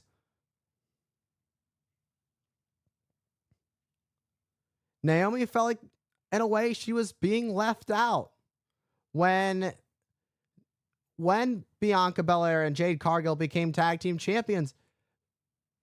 And that's something that Naomi wanted to be a part of, but couldn't because you can only have 2 tag team champions. Naomi wanted to be a part of something like that. She wanted the full spotlight. And of course, you have your Freebirds rule. Of course, made famous by the legendary trio of the Freebirds. That was also used in days past by the New Day as well. But Naomi wanted all the spotlight, and that is exactly why she took out Jade Cargill. And nobody knew who took out Jade Cargill until Jade Cargill came back at Elimination Chamber. First thing, when the Women's Elimination Chamber match was about to start, Naomi, who started the match with Liv Morgan, Naomi was taken out by Jade Cargill. The message was sent. Jade Cargill wanted to make it clear that she was after Naomi and that she wanted revenge for being put on the shelf for months and months. And that leg drop went for the cover. And Cargill kicked out. And right now, it's Naomi who's trying to keep Jade Cargill grounded. And Naomi, who has this submission hold applied, this headlock. And it's Jade Cargill who's trying to fight free, and she does. Lifts up Naomi, but Naomi comes from behind. And a chop block to the back of the left knee. But Jade Cargill with a tilt-a-whirl backbreaker. And Jade Cargill is worn out as well. Let's get another look at this tilt-a-whirl backbreaker. Boom. Nailing Naomi. And Cargill, who's starting to build some momentum. Boom. Dropping Naomi. Midsection first. And a shot. Another shot to Naomi, who's caught in the corner. A big elbow splash in the corner. And Naomi sent across the ring, but it's Naomi who gets her boot up to stop the momentum, at least temporarily, that is. Coming off the middle turnbuckle. Gets caught. Look at the raw power of Jade Cargill. Slamming Naomi into the mat. Oh, and a near fall. Impressive, unbelievable show of power and strength by Jade Cargill. A real life superhero. And a roundhouse kick by Naomi that sent Jade Cargill to the ropes, but Jade Cargill came back with a huge pump kick that took down Naomi. Now Jade Cargill looking to capitalize, but Naomi smartly using the ropes to her advantage as she held on to them. That would force the rope break. Oh, what a back elbow to Cargill. Cargill coming back into the corner, but it's Naomi who's measuring up Cargill. Again, once more, Jade Cargill catches Naomi in midair. And a fall away slam by Cargill, who kips back up to her feet. And Cargill takes a bow for the WWE Universe here in Las Vegas. She sweeps behind her as she looks to move past Naomi and move forward. What a roundhouse kick. It seems that Jade Cargill may have taken a little bit too much time. And now Naomi has a big opportunity right here. Uh-oh. Oh! What a bulldog by Naomi off the top. Reversal after reversal attempt, but it was Naomi who would fully capitalize. And the split-legged moonsault for the victory. Oh, but Jade kicks at it too. And Naomi thought she had it won right then and there, and you just saw that frustration expressed. Let's take another look at this split-legged moonsault by Naomi. Almost had it, but not quite enough to keep Jade Cargill down for the 3. You gotta wonder if that's what's going through the mind of Naomi right now. What's it going to take to keep down Jade Cargill? And a kick on the jaw and another kick. That one takes down Cargill, but Cargill still getting back up. That time, Cargill catches Naomi. Oh, went for the jaded, but rolls through as Naomi. Oh, Naomi going for a submission hold, and she's got it. Has the submission locked in tight. And she's got it locked in tight. Trying to shift the weight, and she does. And as Cargill looks to power Naomi up, can she do it? Look at the power of Jade Cargill. But Naomi lands on her feet, went for a roundhouse kick. Jade has Naomi up on her shoulders. Naomi is in deep trouble. Look at that. Absolutely impressive off that power bomb. Boom. Jaded. And that's going to do it. What a performance by Jade Cargill as she finally puts Naomi away. Jade Cargill gets her revenge over Naomi here in Las Vegas after Naomi had put her on the shelf for months. When it was all on the line, when it was about bitter enemies that once upon a time they were best friends. Let's take a look at this. Naomi was in control for a good portion of this match. It was this was impressive. When she caught Naomi in midair, that suplex into like a jackknife almost, into that pump kick.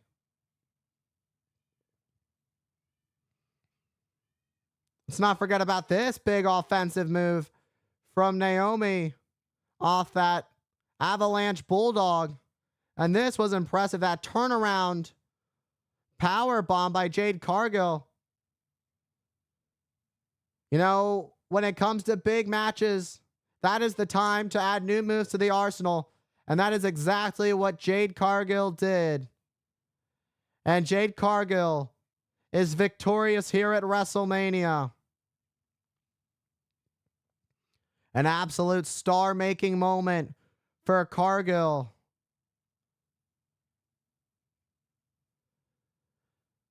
And what does the future hold for Jade Cargill as she is back? She is better than ever, and she is on her way to the top of the mountain.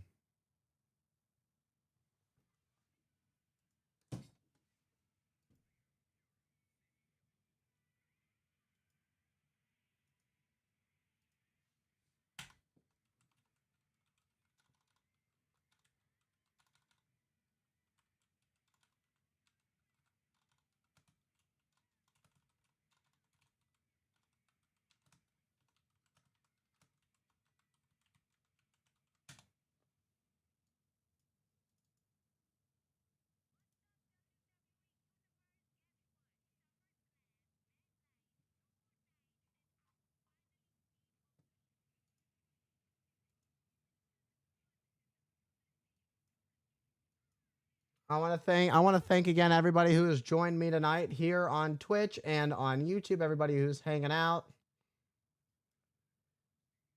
It's an honor to have you guys just tuning in. To think I did this in front of nobody years ago.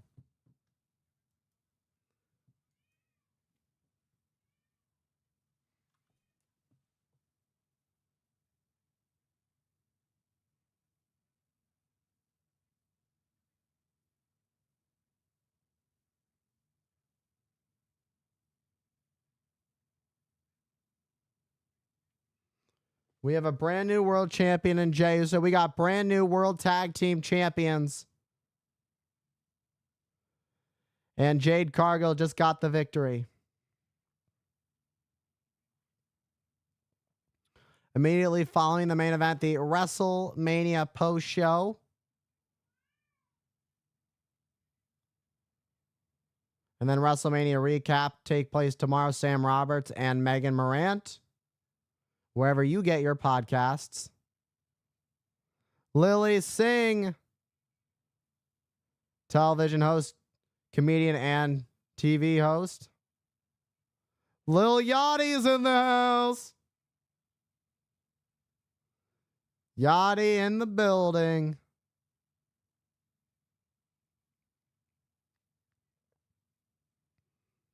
Yachty pulling through. WWE presented by Xfinity.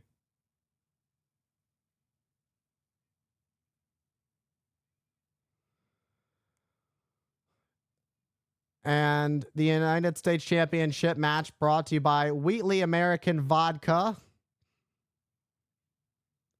This is where technique and terror come face to face. This is where star power collides. The megastar, the Samoan werewolf, go head to head in a war.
Things are about to pick up.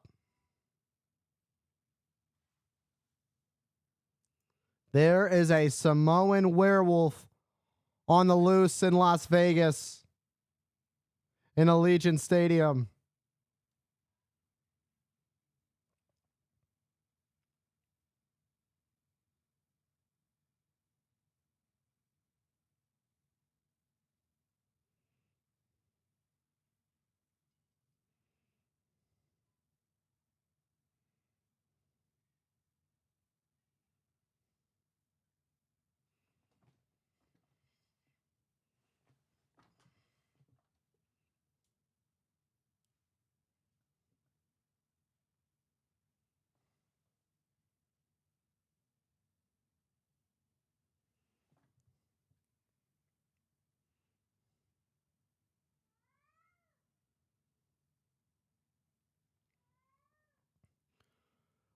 Can Jacob Fatu put away LA Knight?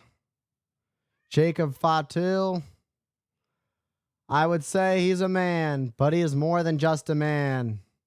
He is a werewolf. He is unhinged. And he is somebody that you can just not keep down whatsoever. He is as tough as they get. He is as bad as they get inside the squared circle. He is a bad, dangerous man. A man who's done hard time.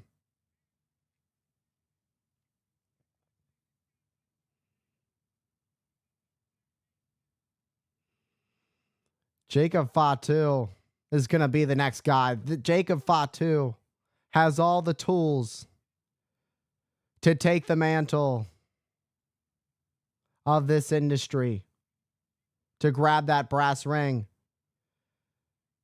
And Wheatley American Vodka is the sponsor of this United States Championship match between LA Knight and Jacob Fatu.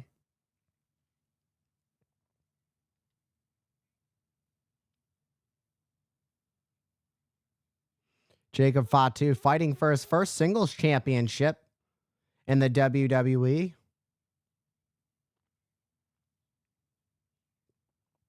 Look in the eyes of Jacob Fatu. That is the look of death. That is the look of a killer.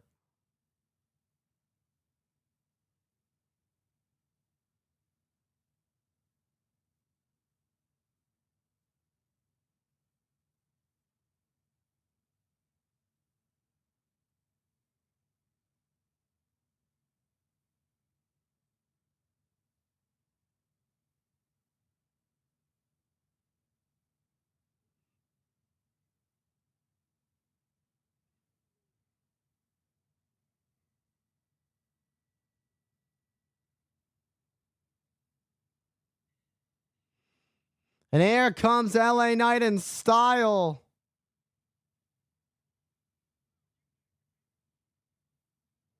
LA Knight coming in with a driver in that beautiful Maserati. Live and loud. And we are overheated. LA Knight in a Maserati. It doesn't get bigger than that. The U.S. champion looking to put a werewolf to sleep. Looking to put him down once and for all.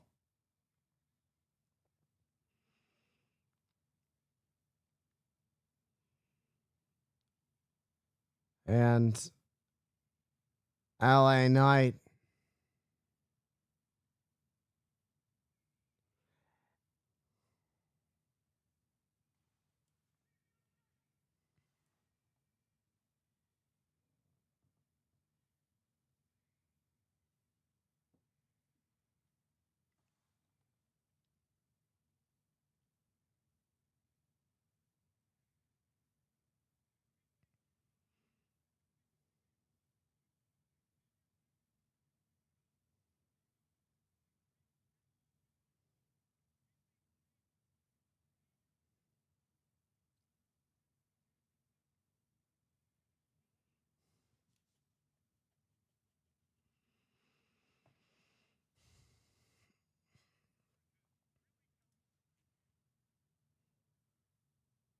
That's what it's all about. You saw senior official Charles Robinson hold up that United States Championship, one of the biggest prizes in pro wrestling history on the line. Once upon a time, that title first held by the late, great, legendary Hall of Famer Harley Race. And it's been held by some of the all-time greats, including a man who will be challenging for his, looking to become a 17-time world champion tomorrow night. Of course, talking about John Cena. LA Knight as a 2-time United States champion. LA Knight driving Jacob Fatu in the corner. Jacob Fatu would love nothing more than to win his first singles championship here in the WWE. Oh, beautiful neck breaker from LA Knight. But Fatu right back up. It's not going to be easy. Oh, went for a BFT, but it just got blocked by Jacob Fatu, and LA Knight looking into the eyes of Jacob Fatu. It's not going to be that easy to take down Fatu. LA Knight unloading with those wicked shots and a back elbow.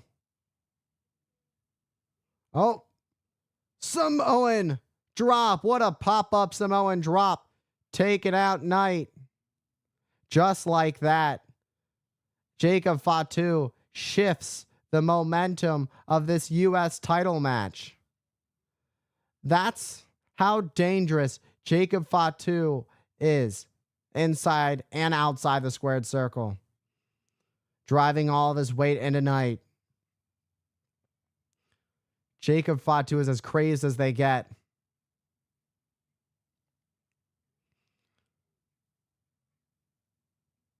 Oh, and a headbutt to the midsection of Knight. That's a smart strategy. Always go after the midsection of your opponent. That makes breathing harder, and cardio is a big part of this industry because you need to have good cardio to go the distance. You need that endurance. And if your cardiovascular endurance isn't at its peak because of damage to the midsection, it can really cost you. It can be a big detriment to your game plan. And you saw Jacob Fatu go for that cover moments ago, but only enough for a 2 count. This is Jacob Fatu's big WrestleMania debut. He debuted in WWE a little bit after WrestleMania last year.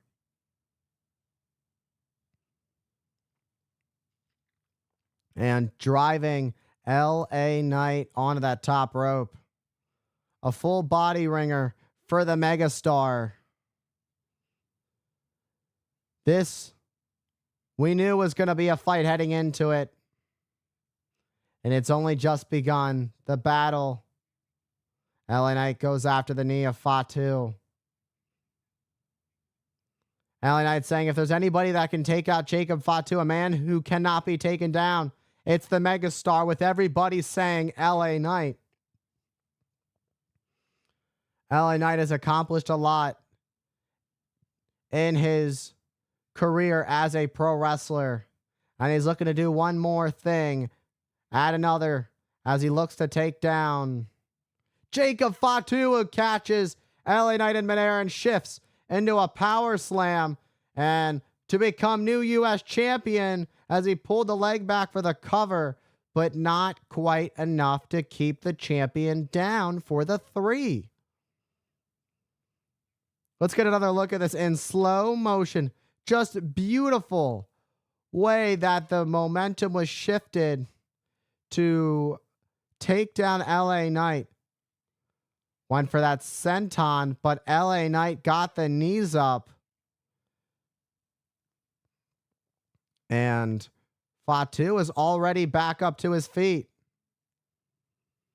It takes so much to keep the Samoan werewolf down. And LA Knight sent to the ropes. Pop up, looking for one more pop up Samoan drop. But this time, Knight scouted it and doing everything to fight back.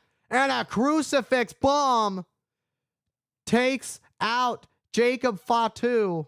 But now the question is, can LA Knight follow up on that crucifix bomb? Can he capitalize on this big opportunity that he has?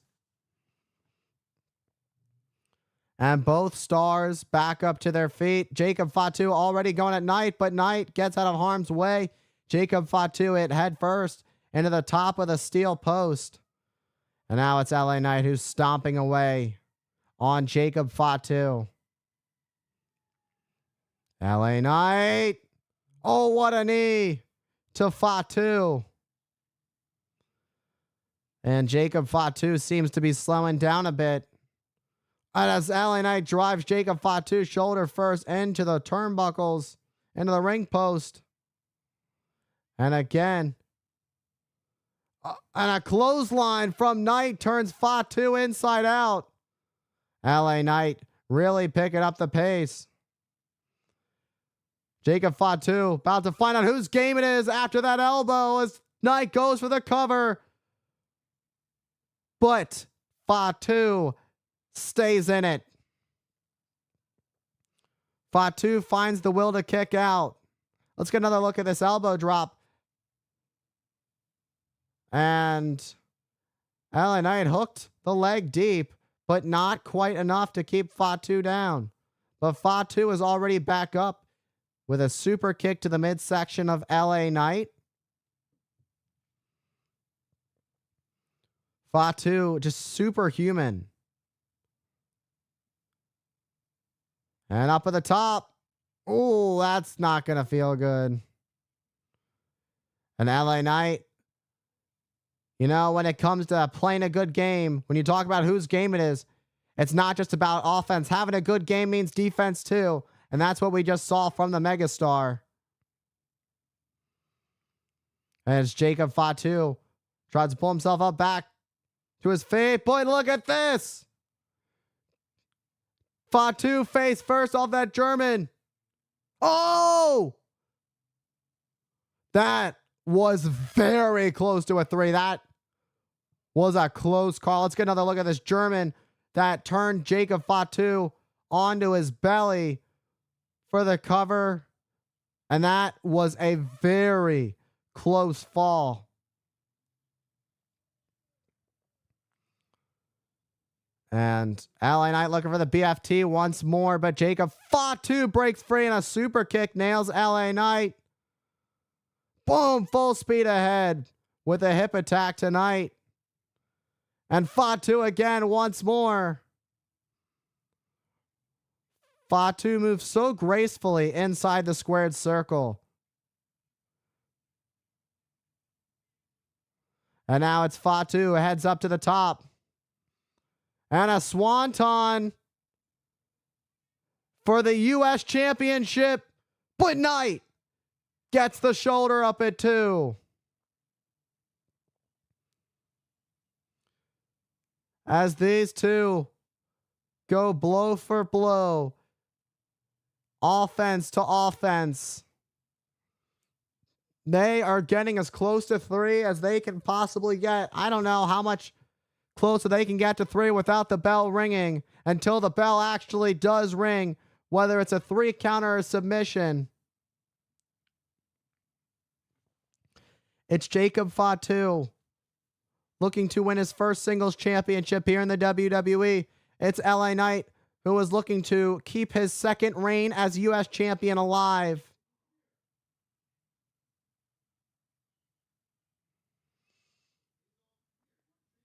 LA Knight's first reign as U.S. champion began at SummerSlam of last year when he would defeat Logan Paul. Oh, what a moonsault! He just countered with a BFT. Oh! Jacob Fatu found the bottom rope. LA Knight countered that moonsault from Jacob Fatu with a BFT. That was Perhaps the biggest BFT of LA Knight's career. Absolute insanity. That was as perfect as you can get of a BFT. Oh, but Jacob Fatu already back up. Was that LA Knight's last gasp effort? Or is there still... Oh, what a super kick. And LA Knight lands chest first on that top turnbuckle. Oh. And that little senton to the back of LA Knight. And Jacob Fatu, a Samoan drop from the top. And now this time Jacob Fatu connects with the moonsault. And Fatu not done yet. One more as he sends a message. Jacob Fatu is your new United States champion.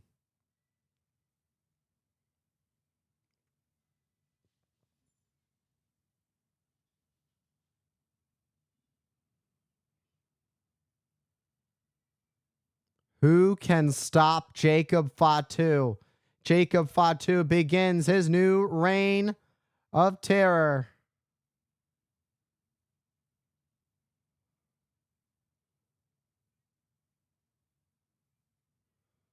Jacob Fatu wins his first singles gold in his WWE career. It marks the beginning of a new era for Fatu. Fatu has dethroned LA Knight, but you gotta give credit where credit is due. LA Knight fought with his heart. Let's get another look at some of the highlights of this. That German off the top that flipped Jacob Fatu on his stomach. Fatu kicked out.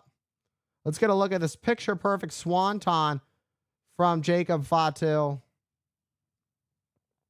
But this is as close as you get to 3 without the bell ringing. And then there's this beautiful BFT countering the moonsault of Jacob Fatu. But Jacob Fatu using those instincts, finding the bottom rope. And then it'd be not 1, but 2 of these pop-up moonsaults that are just so elegant. And that is what it took for Jacob Fatu to become our new United States champion. Jacob Fatu brings gold back to the Anoa'i bloodline. As Jacob Fatu is new champ, SmackDown is now on notice because Jacob Fatu controls the U.S. title division.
And Fontainebleau, Las Vegas.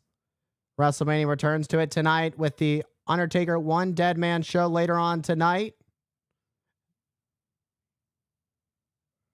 And the roast of WrestleMania featuring Tony Hinchcliffe tomorrow and NXT on Tuesday. What a night one of WrestleMania it has been so far. WrestleMania presented to you by Snickers. Snickers satisfies, and also presented to you by WWE 2K25. You can rewrite the Bloodline family history, rewrite the story of the Bloodline, and do so much more on the island of relevancy. The announcement was made by Rey Mysterio earlier today that he could not compete. So in place of Rey Mysterio is none other than Rey Fenix, who has a score to settle with El Grande Americano, who cost Phoenix onto the Giant Memorial Battle Royal last night on SmackDown. And coming up next, Rey Fenix will make his WrestleMania debut.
Oh my. Oh, come on.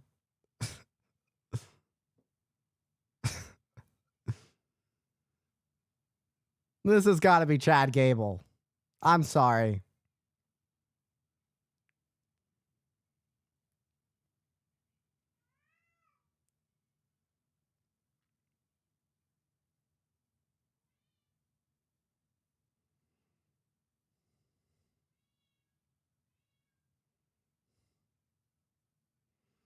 Can't believe those people have to wear the El Grande Americano mask.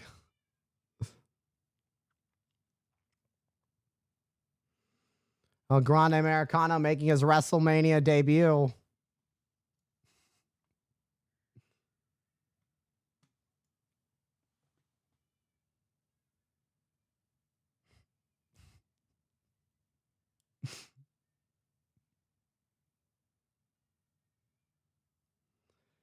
Well, did you peep where he was from? El Grande Americano residing from the Gulf of America, as you just heard.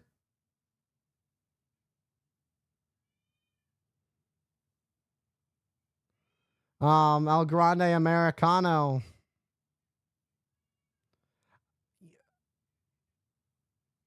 You know, it's Lou Chad Door. You got to think, Chad. This has got, I mean, this looks a lot like Chad Gable. But at the same time, we've also seen Chad Gable and El Grande Americano in the same room. But at the other point, it could also be that it was all a ploy to make people believe that El Grande Americano wasn't him. I mean, you see that stuff all the time on television.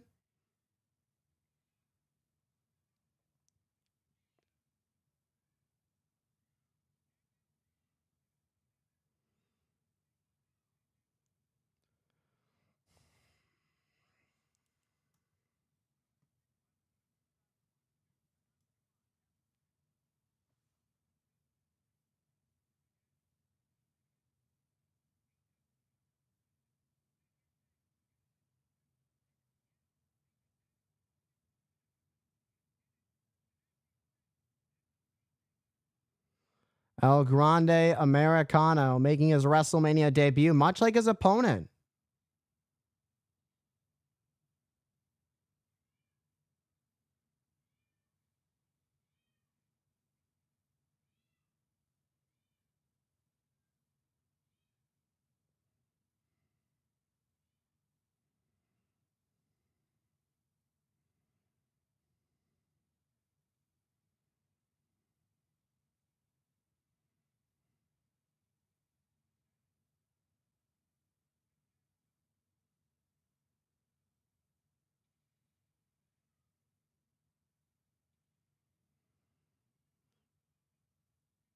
And it's Rey Fenix, who recently made his WWE debut and now gets to make his WrestleMania debut.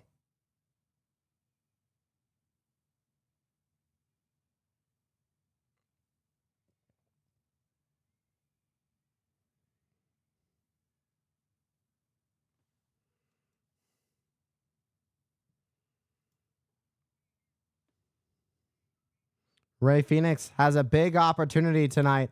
Last night, Rey Mysterio was injured in that six-man tag when it was Rey Mysterio, Dragon Lee, and Rey Fenix taking on American Made. That, of course, Chad Gable, Brutus, and Julius Creed, the Creed brothers. Rey Mysterio would get injured in that match and announced it earlier today on the pre-show that he was unable to compete. And therefore, Rey Fenix given the opportunity of a lifetime to compete on the grandest stage of them all for the first time in his career. Announced earlier tonight, WWE has acquired AAA Vikingo is at WrestleMania. AAA has been acquired by WWE. Look who else is in the house. The other half of TKO is here. UFC CEO Dana White. Talk about a man who has helped transcend the industry of combat sports. Dana White, truly a one of a kind when it comes to creating an incredible business model.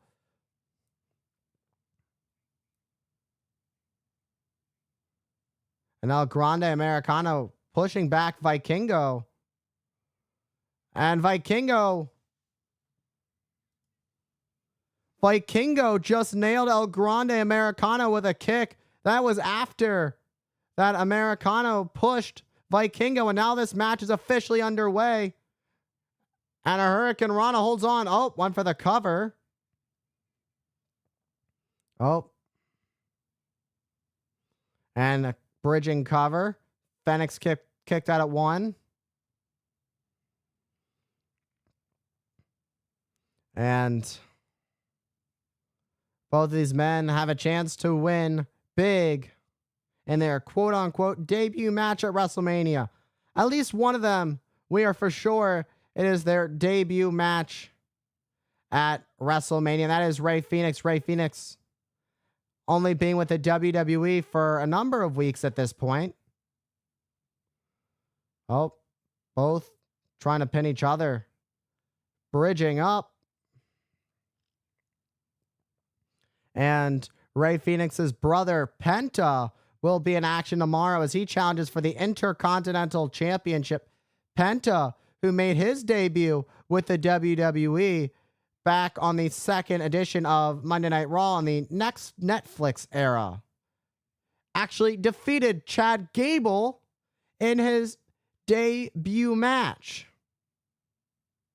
But right now, there are no assumptions being made whatsoever about who El Grande Americano is. But nonetheless, it's Fenix with a beautiful missile drop kick that sends El Grande Americano to the outside, out to the floor, and springs up. And look at the height on that high cross body. I needed to add a second high. That was a lot of height added on that cross body that took out El Grande Americano on the outside on the floor. And Fenix gets Americano back in the ring. Springboard. Oh, El Grande Americano gets countered. Look at the power. Oh, and that German sending Fenix on his stomach. Definitely has a similar playbook to Chad Gable. But there's one thing for sure and for certain. The way that Chad Gable, or rather, should I say, El Grande Americano operates in the ring, still not making any assumptions. Wrestles like a seasoned veteran. Look at that. Beautiful counter into a Northern Lights suplex by El Grande Americano.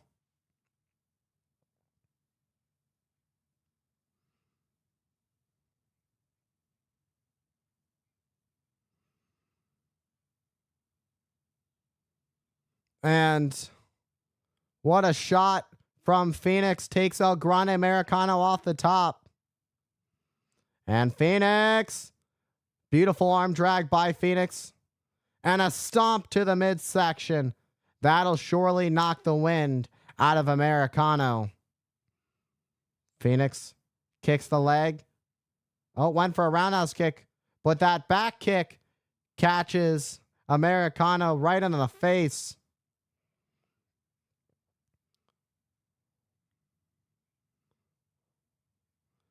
And, oh, what a throat chop. Oh, Fenix.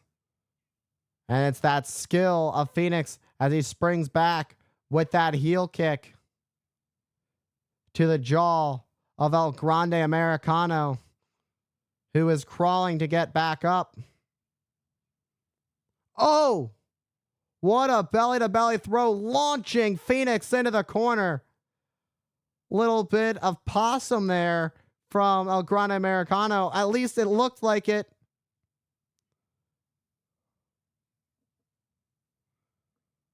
And El Grande Americano looking to go high as he heads up to the top turnbuckle.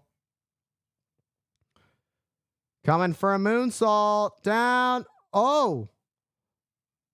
What in the world was that? I'm absolutely astonished by that move. Oh. But Fenix kicked out. 180.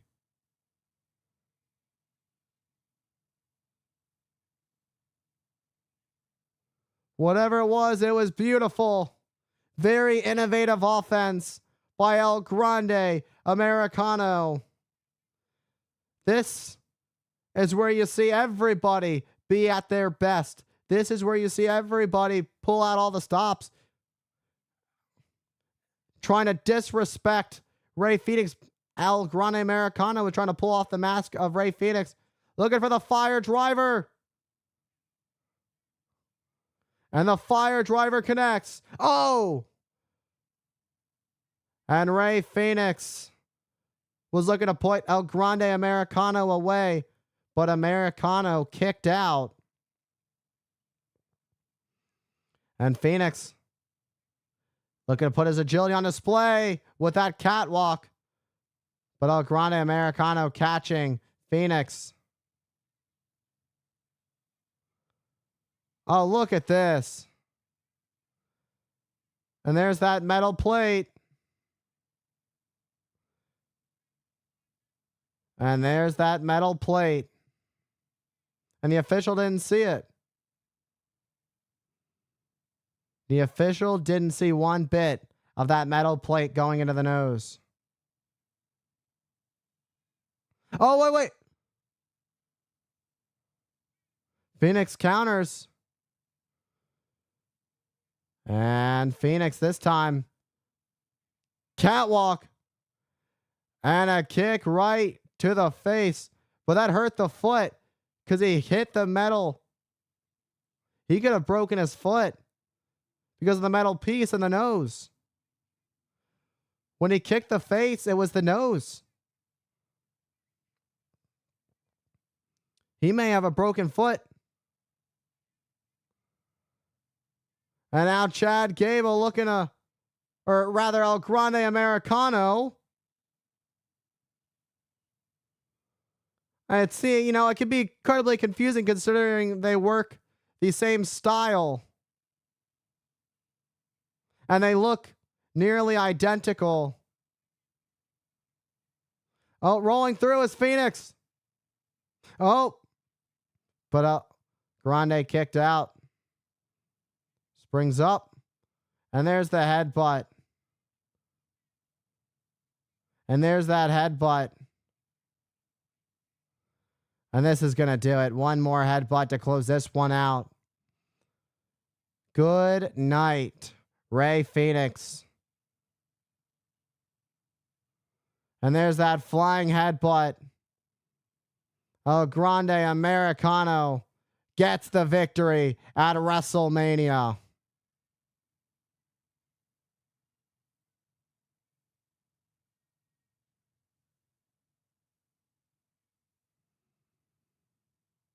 Let's get a replay on that. El Grande Americano.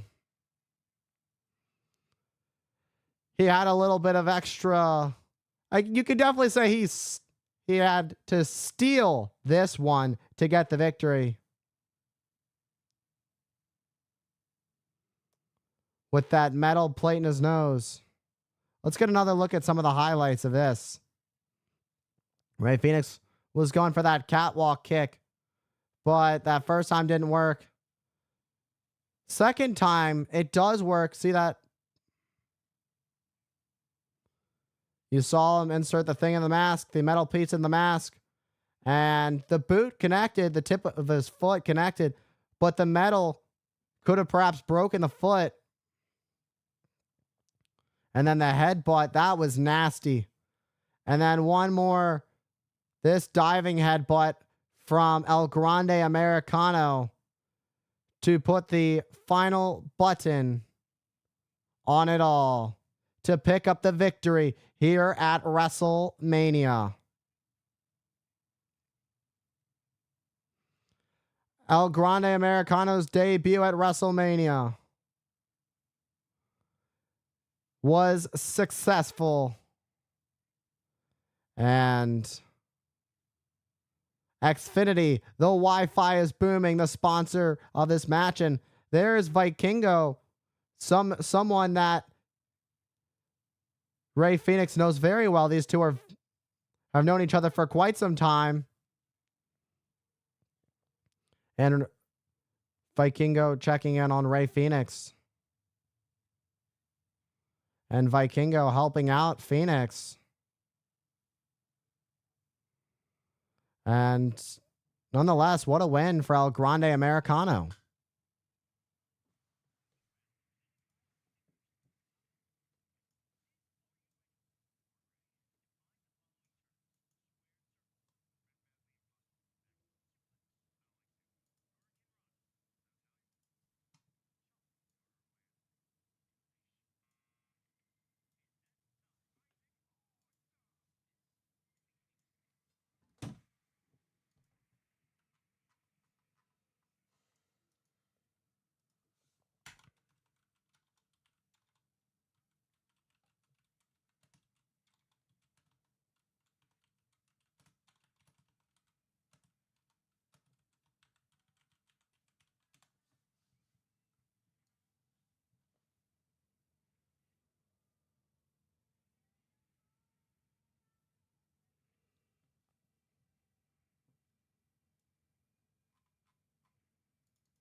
Clash in Paris Sunday, August 31st.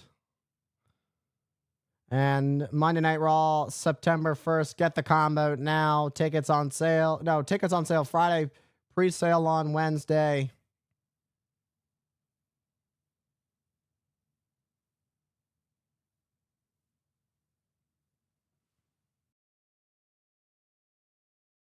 Let's take a look at the huge announcement that was made earlier today.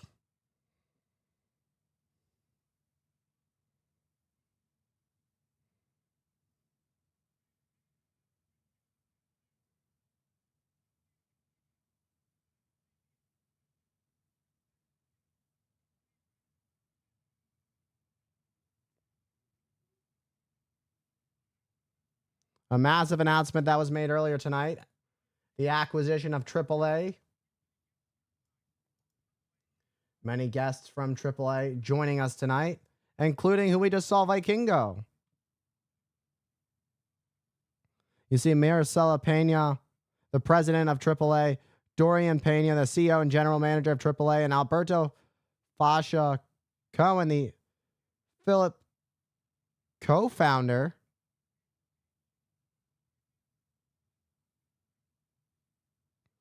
June 7th, there will be a WWE and AAA co-event. More details coming up soon.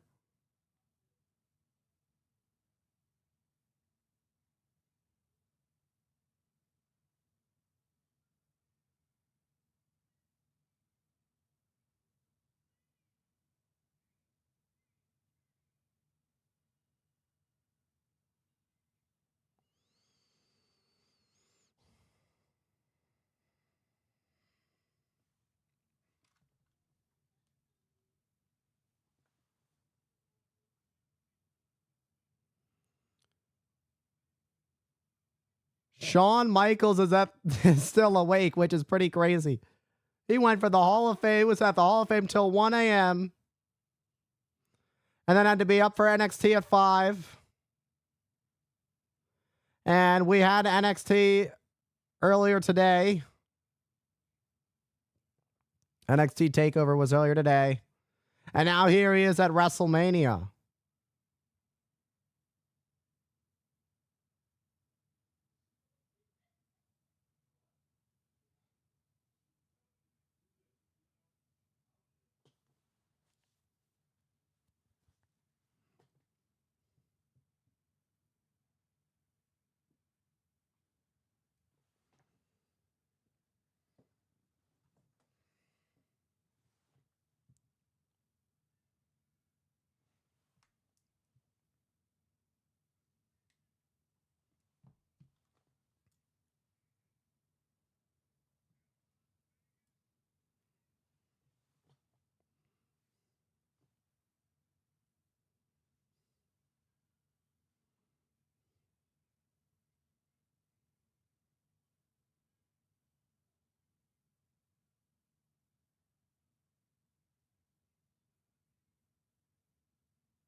61,467 sold out attendance. WrestleMania here in Allegiant Stadium.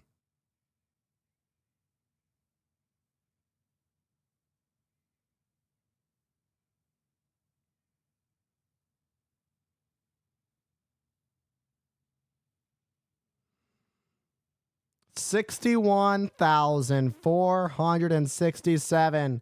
A huge attendance for tonight's WrestleMania here in Allegiant Stadium.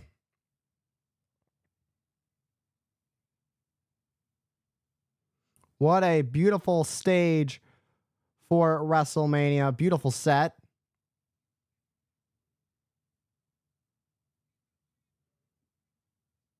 The official theme.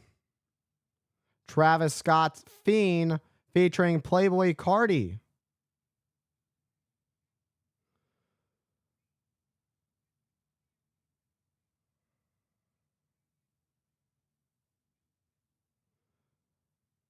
And it's available now. Latest album, Utopia. Listen on Apple Music and Spotify.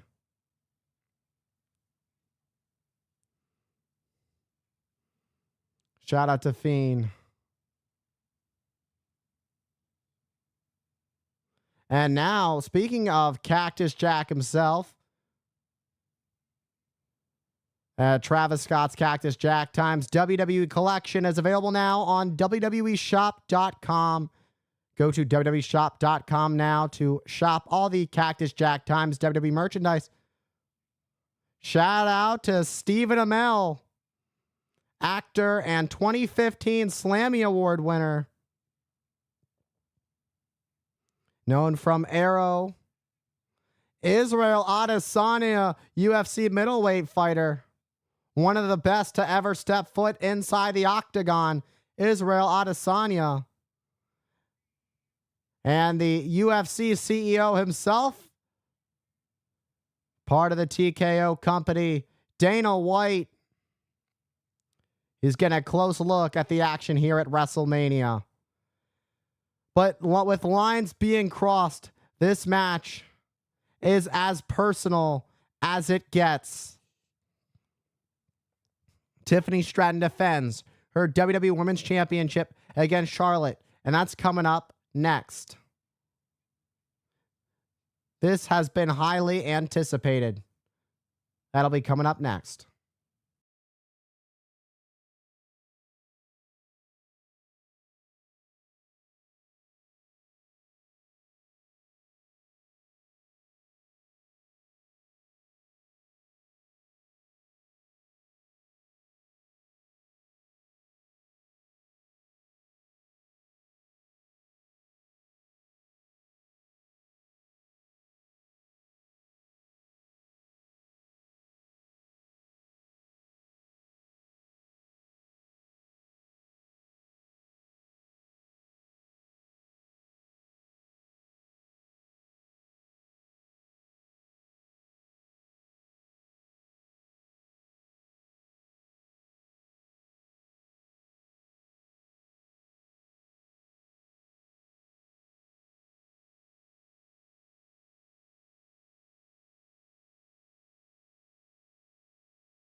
Welcome back to WrestleMania.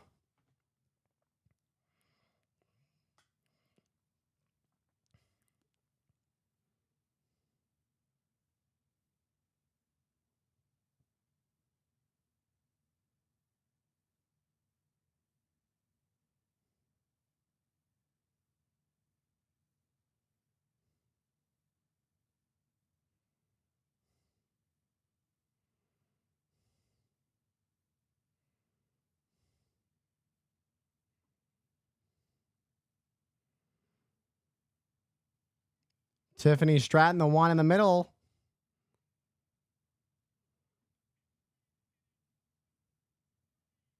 And a custom Barbie life-size box is Tiffy Time herself, Tiffany Stratton.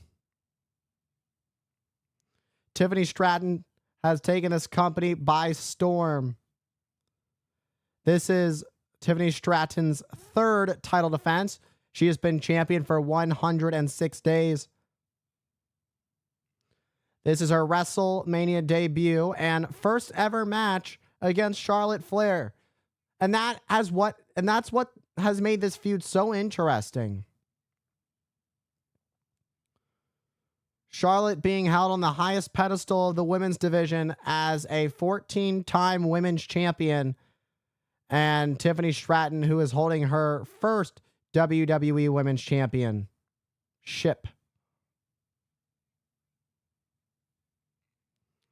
Tiffany Stratton holds that title up.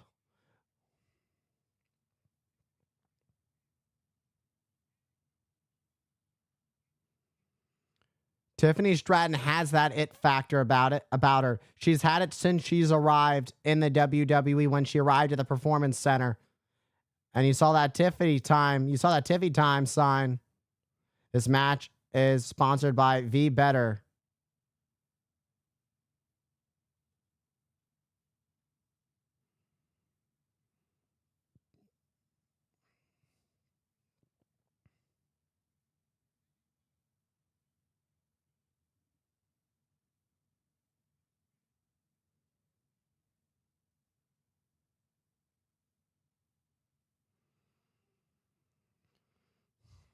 And here comes the queen herself, the queen who is used to spotlight. She has done it all.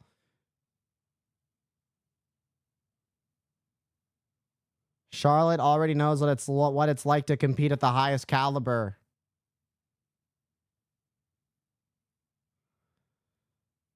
And expecting nothing less but for Charlotte Flair to arrive in style in a Rolls Royce. That is a $500,000 car. At least, that is.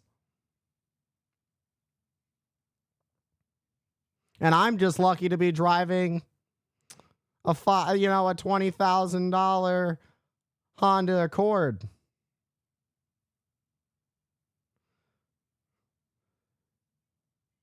Charlotte Flair looking for a record 15th Women's Championship. Looking to do it at the show of shows, where she feels at home. Charlotte Flair always feels at home at the highest stage of them all. Charlotte Flair, 6-time WWE Women's Champion, 7-time Women's World Champion, 2-time NXT Women's Champion, 1-time Tag Team Champion, a 2-time Royal Rumble winner, winning this year's Women's Royal Rumble and winning the Royal Rumble from 2020, where she would go on to face Rhea Ripley to capture the NXT Women's Championship for the second time.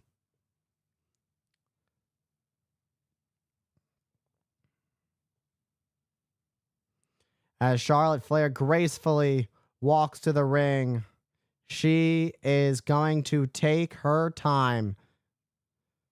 That is the level of calm that Charlotte is in, because she's already been in this situation where she's been in main events at WrestleMania. She knows what it's like to compete at the highest stage. So there aren't those nerves. There aren't those butterflies. But for Tiffany Stratton, this is a first-time opportunity. This is her first time at the Showcase of Immortals. And the second to the main event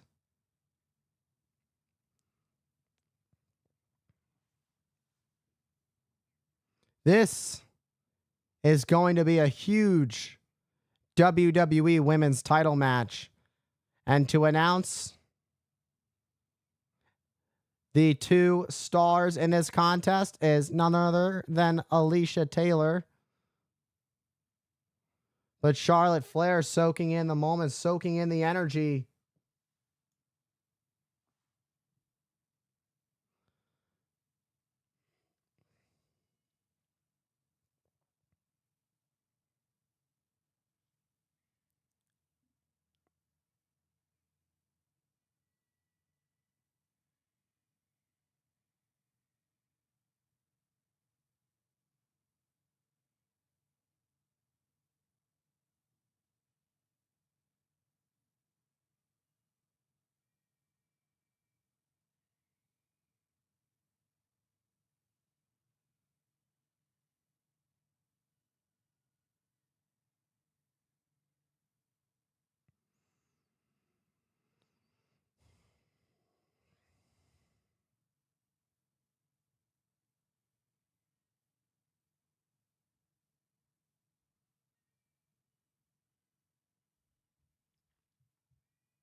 You can hear the crowd rumbling for Tiffy time.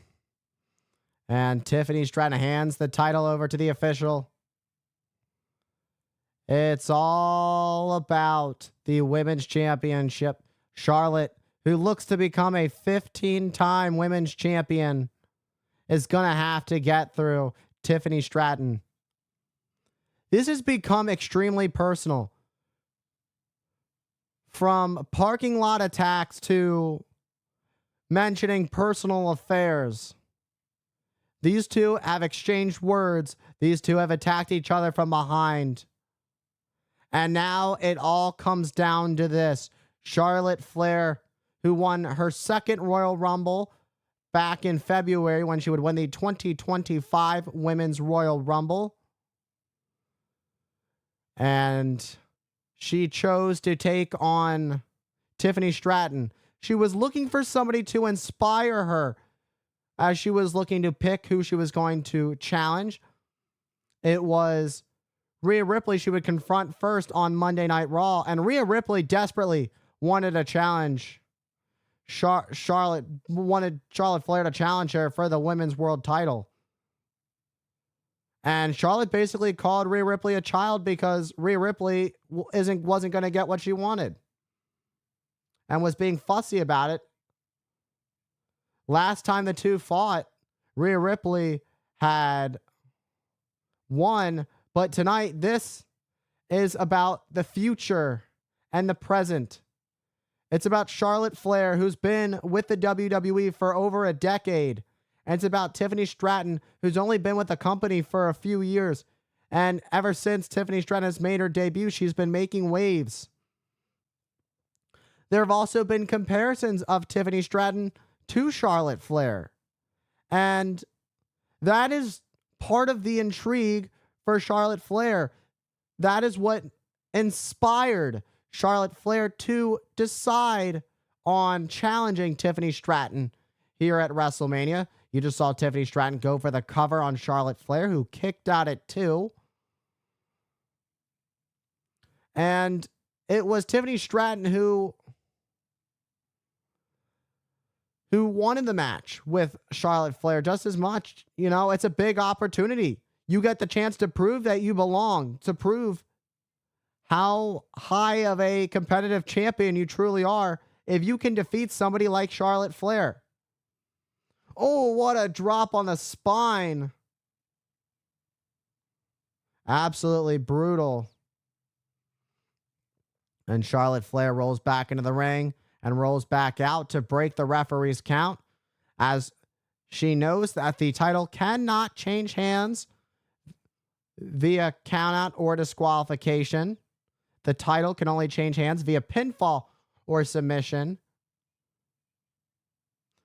whether in Charlotte's favor, known for her natural selection that would lead to a pinfall, or the figure eight submission hold that is her version that she upgraded her father, the legendary 16-time world champion Ric Flair's legendary submission hold, the figure four leg lock.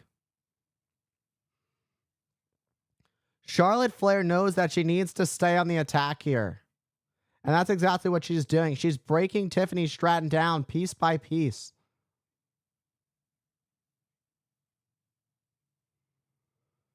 And Tiffany Stratton has truly evolved as a superstar over the years, especially when she finally won Money in the Bank.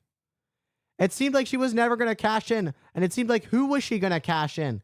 Especially with her being on the side of Nia Jax, who was the current WWE Women's Champion at the time. But things started to spread apart and separate. There was that distance when Nia Jax started to team with Candice LeRae, the Poison Pixie, and that created some separation and hurt feelings. And when the opportunity was right, Tiffany Stratton struck, and she successfully cashed in her Money in the Bank on Nia Jax to become the new WWE Women's Champion. And now here we are at WrestleMania in the biggest match of Tiffany Stratton's career. But for Charlotte Flair, this is just Charlotte Flair looking to capture another WWE Women's Championship just for her to get back on top.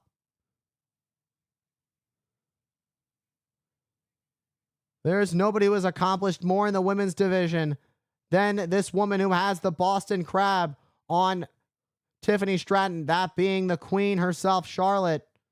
Oh, Tiffany Stratton counters with that cover, trying to get the victory there. Charlotte went for a forearm, but it's Tiffany Stratton who blocked, nailing Charlotte with some forearms. Charlotte. A neck breaker. Oh. Caught on the top rope, and a drop kick takes down Charlotte Flair. Tiffany Stratton looking to pick up some momentum. Bringing out that gymnastics background of hers. And saying it's Tiffy time. One more. And that back elbow in the corner to Charlotte Flair.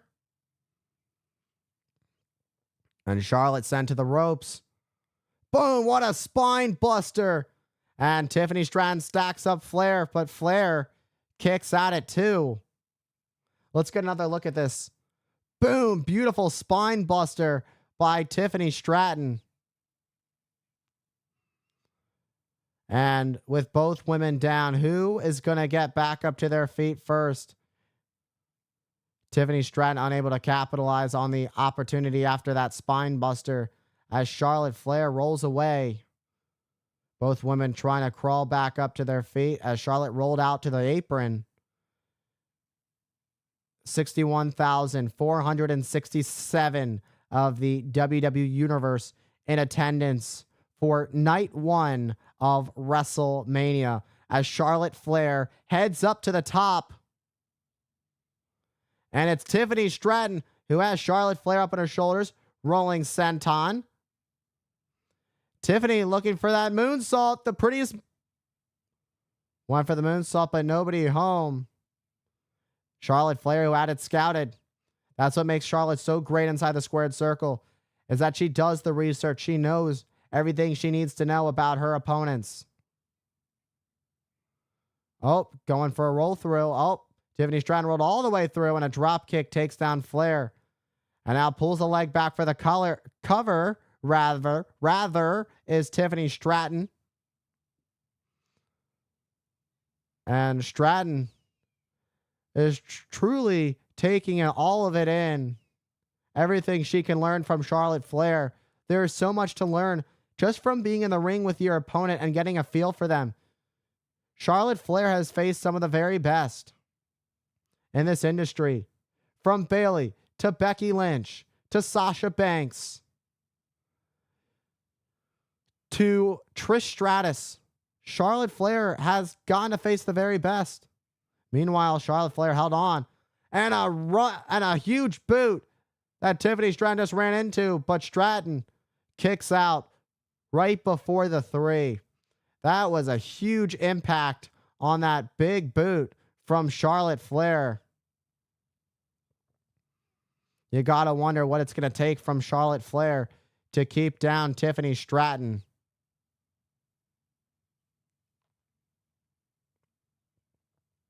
And Flair thinking about her game plan. Meanwhile, she's talking smack. You just got a shot of that WWE Women's Championship.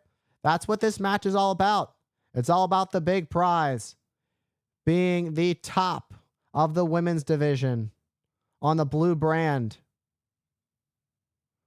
Will it be Tiffany Stratton? Will it be Charlotte Flair? Who wants it more? And a nice chop from Charlotte Flair that took Tiffany Stratton off her boots. Another shot to Stratton. And just toying with Stratton. Stratton got angry. That only fired her up. Stratton built up a new fire after that slap from Charlotte. And Stratton once again goes after Charlotte, but Charlotte gets out of harm's way. And another big boot knocks Stratton off her feet. And Stratton's been laid out by Charlotte. What is next for Charlotte? And a natural selection that got blocked.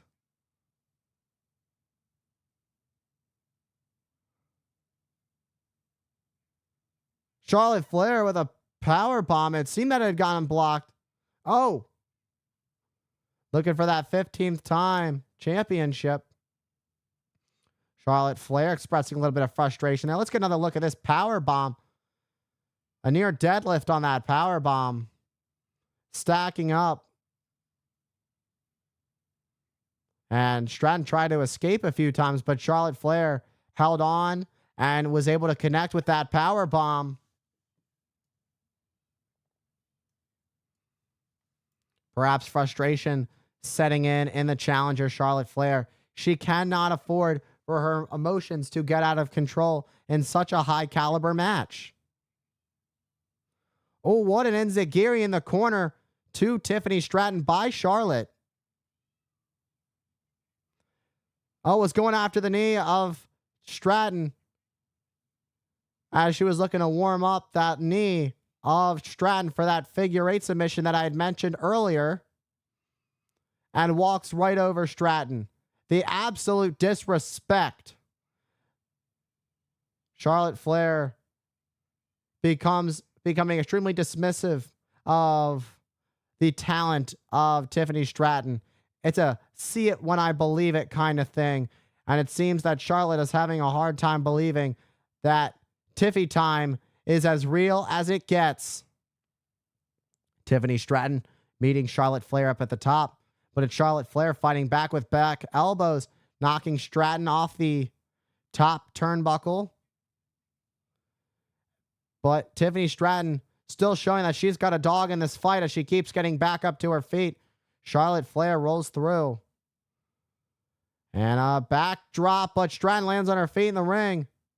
Went for a big boot. Stratton ducked. Pop-up spine buster, rather. Will it be enough?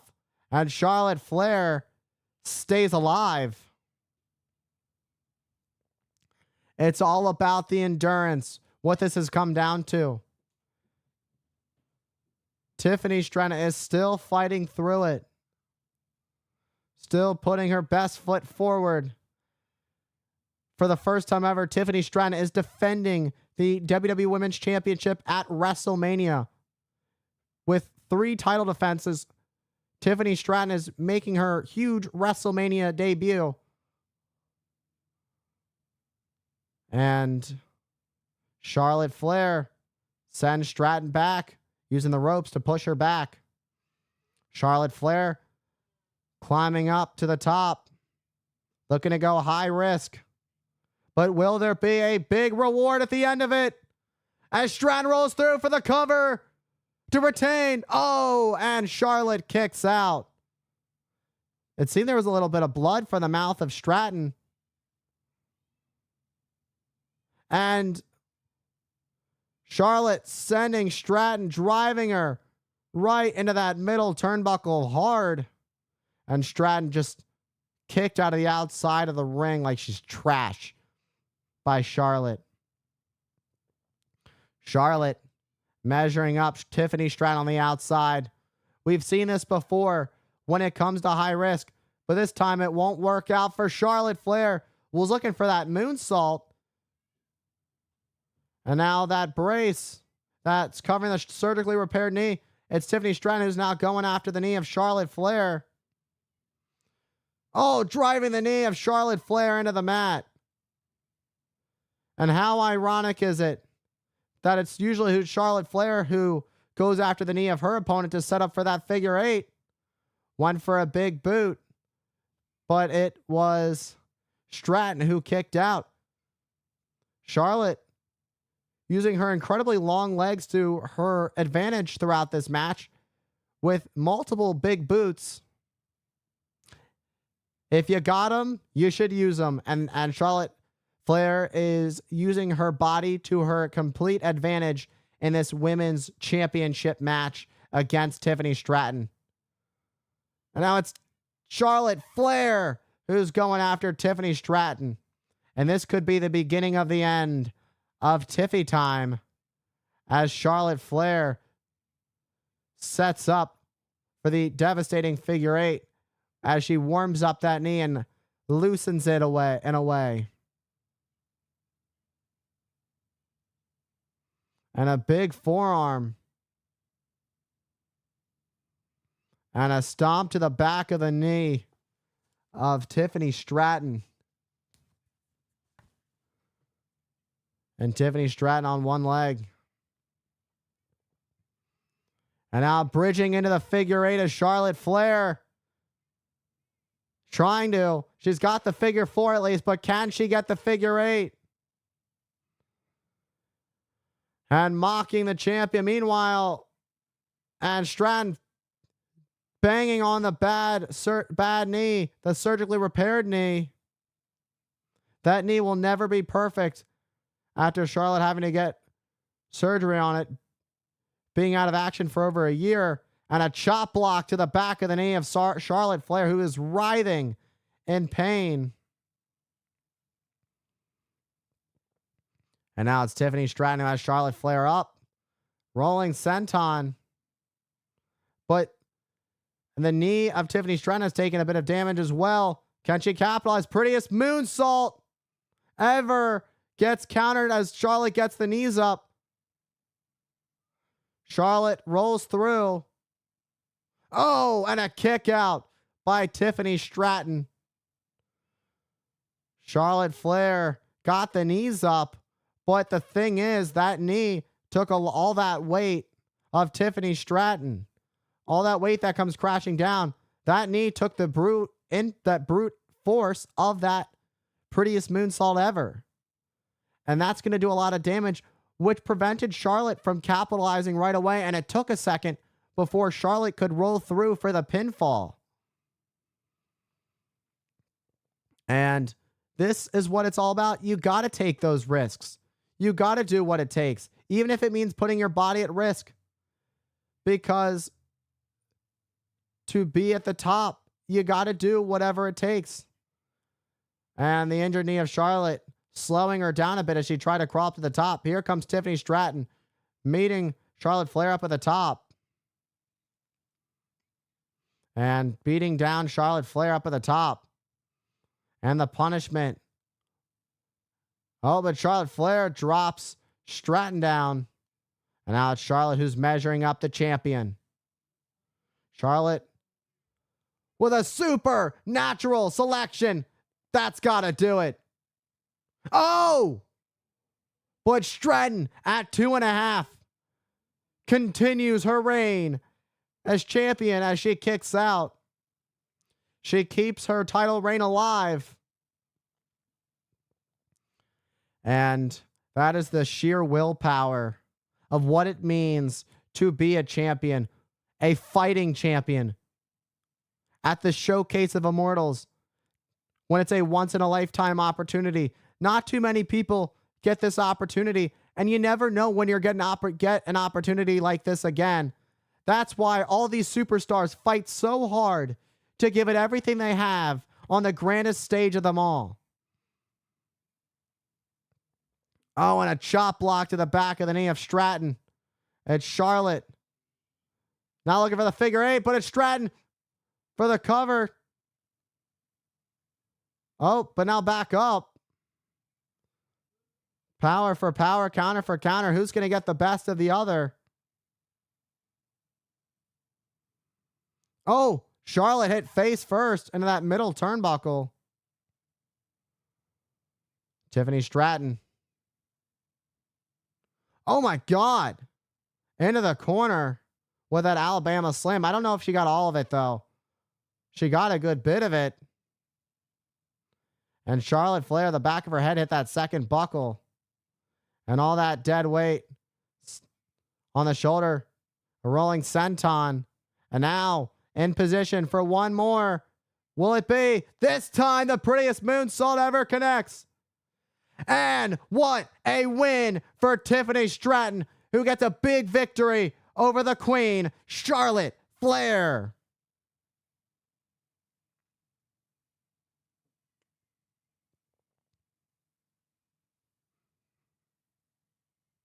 Tiffany Stratton.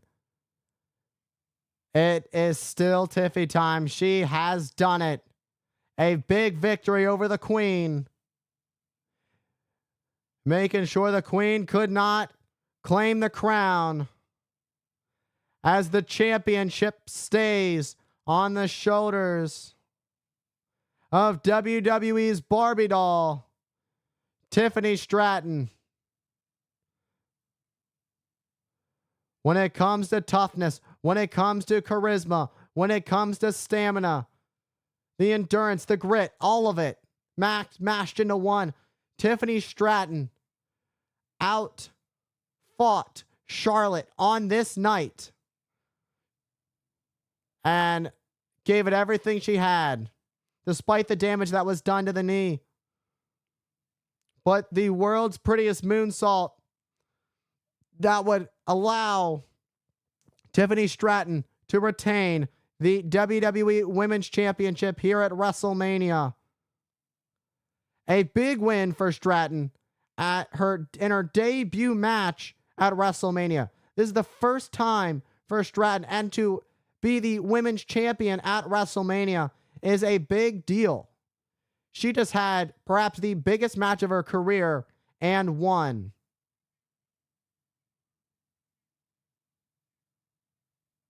And Tiffany Stratton could be on her way to a career quite like her opponents tonight.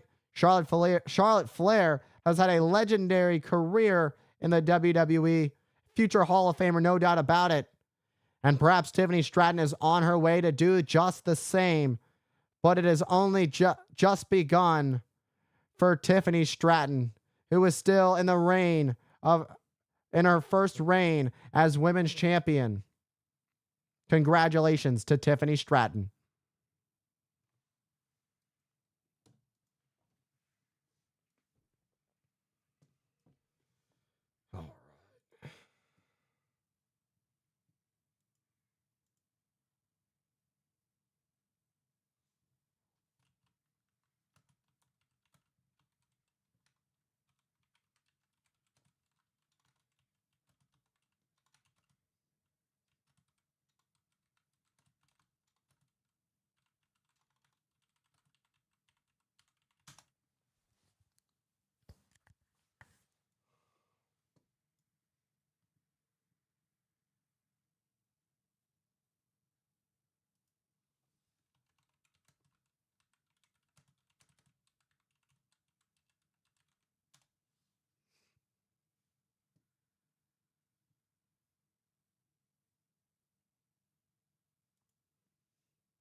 Jacob Fatu, who won his first ever United States Championship earlier tonight.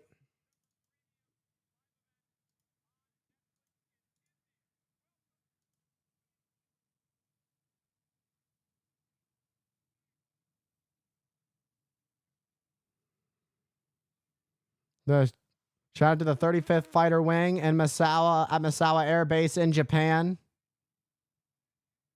Thank you, men and women who serve the United States over there in Japan.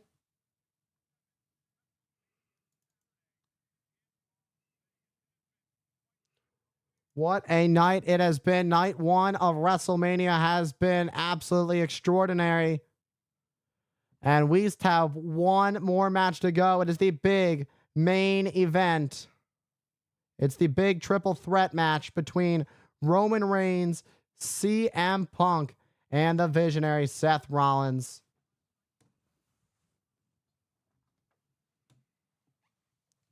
But last night was the 2025 WWE Hall of Fame.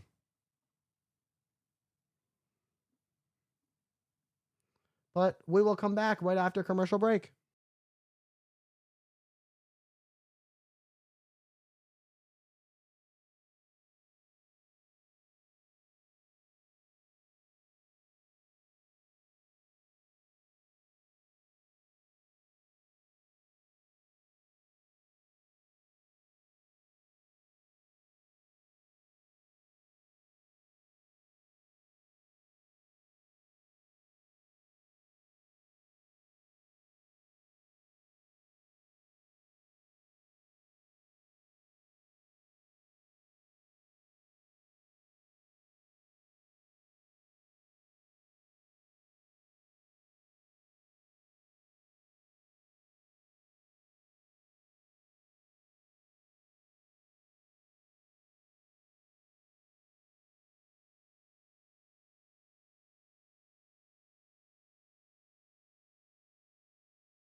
We are back live, WrestleMania.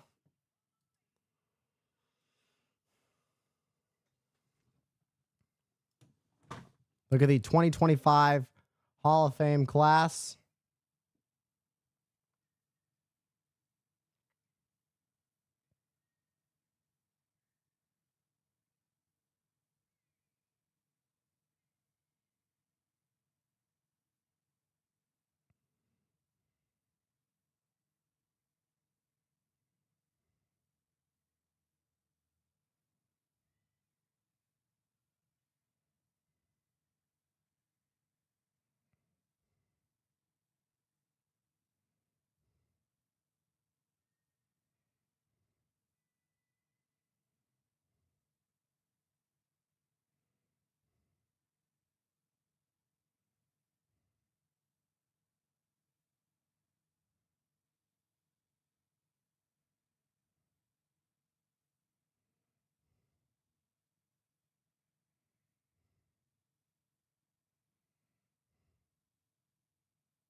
That would be cool to learn how to do the water trick that Triple H does. You're going to have to wipe that camera.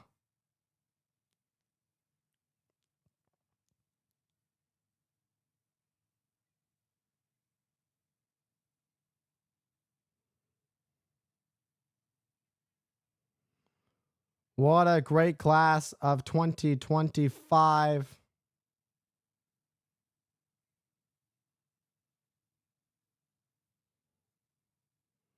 Where legends and icons are honored. The WWE Hall of Fame filled with the greatest to ever step foot inside a squared circle.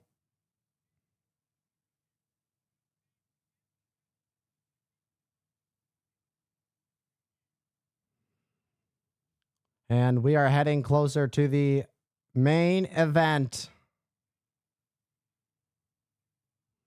And the women's world champion, Io Sky, got the chance to take a ride in the Goodyear blimp. The ride of her life. Opportunities like that don't come too often to ride in a blimp. So you got to take it. If it's given, you should take it. And now Io Sky has the opportunity to prove tomorrow that she's just not, that third part of the equation, that she's not just an afterthought. She is the women's champion. And tomorrow, we've got more great action, including Randy Orton versus a mystery opponent. Who is going to step up to the plate? We've got the women's world title on the line. And John Cena looking to win his 17th WWE Championship as he challenges the WWE Champion Cody Rhodes. And Lyra Valkyria, as per earlier today, will have to find a new tag team partner for tomorrow. Xfinity has taken over this year's WrestleMania as the Wi-Fi is booming. Wi-Fi has been Xfinity has been a big part in supporting this year's WrestleMania. Immerse yourself in Wi-Fi like never before to get the highest speeds. This is only the beginning of a new booming partnership. This is Dynasty, Legacy, the future. This is who will lead the future into a new era. And CM Punk, who has Paul Heyman in his corner. You've got Seth Rollins and you've got Roman Reigns. You've got the head of the table, the OTC, Roman Reigns. You've got the visionary, Seth Rollins. And you've got the Second City Saint, CM Punk. When we come back, that match will be coming up.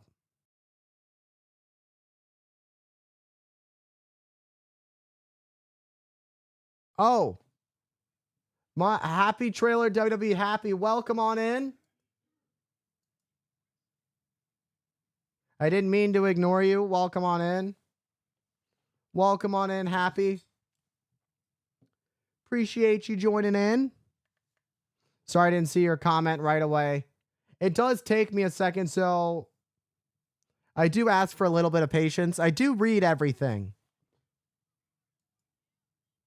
It does require a little bit of patience, though, but I do appreciate you. I do appreciate the hypeness. You know, I love it. Literally, hype is in the name. Appreciate you hanging out with me. Everybody's been killing it tonight for night one of WrestleMania. I appreciate you joining me on the YouTube side of things. Tomorrow, earlier in the day, I have a video. I have to record tomorrow's video. The final video that will close out WrestleMania weekend will be Randy Orton defending the WWE World Heavyweight Championship against Batista and Daniel Bryan in the main event of WrestleMania 30. It has been all kinds of matches that I've posted during WrestleMania week. A lot of classics. Bret Hart and Owen Hart at WrestleMania 10. Roddy Piper and Bret Hart from WrestleMania 8. You've got The Rock and Stone Cold from WrestleMania 17. Razor Ramon and Shawn Michaels from WrestleMania 10, that iconic Intercontinental title ladder match. You've got the legendary, now WWE Hall of Fame immortalized match, Bret Hart versus Stone Cold Steve Austin in that no DQ submission match from WrestleMania 13. Daniel Bryan versus Triple H from WrestleMania 30 went up yesterday and earlier today. Randy Savage versus Hulk Hogan as the Mega Powers exploded in Atlantic City at the Trump Plaza. Those two collided for the World Wrestling Federation Championship. So that went up earlier today, and tomorrow we will close it out with the second part of the Daniel Bryan WrestleMania 30. I wanted to make sure I did both this year for WrestleMania week. And there was one match I was going to do that will be saved for another day. Actually, for a special achievement. That'll be, of course, I am saving for daily video number 500 is what I am saving for. I am saving, of course, the Iron Man match. Shawn Michaels and Bret the Hitman are the 1 hour Iron Man match from WrestleMania 12. I am saving that for my 500th daily video, which should be about June. All right. It's go time. It is, in fact, ready to be main event time.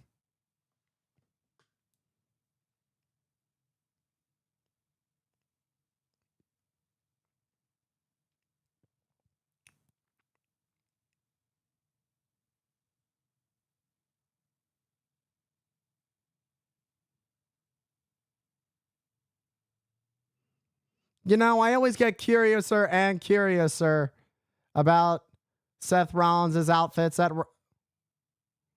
Rollins really picking up the heat. Rollins looking to burn it down as he has brought a flamethrower to WrestleMania. This is Rollins' 12th WrestleMania. Rollins is 7-6 at the Showcase of Immortals, making his WrestleMania debut back in 2013 alongside Roman Reigns, where the Shield would compete in a 6-man tag back at WrestleMania 29. Rollins making sure to get his money's worth.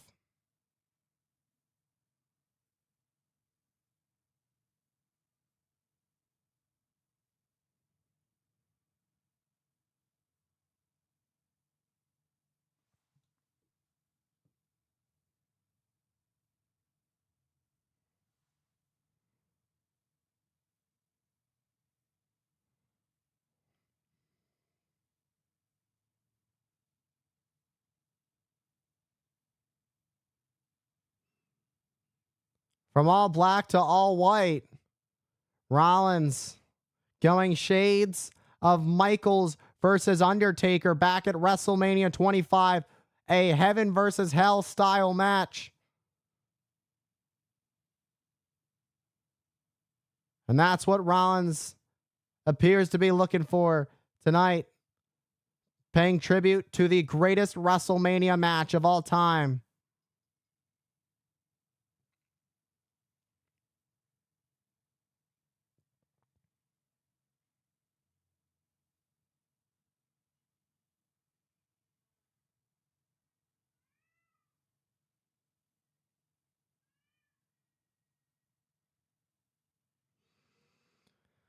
Seth Rollins, the first to make his way to the ring as part of this big triple threat match that is going to define the future of this industry, to represent the lead of the future, who the young up and coming pro wrestlers will look up to as a blueprint for their journey through this industry.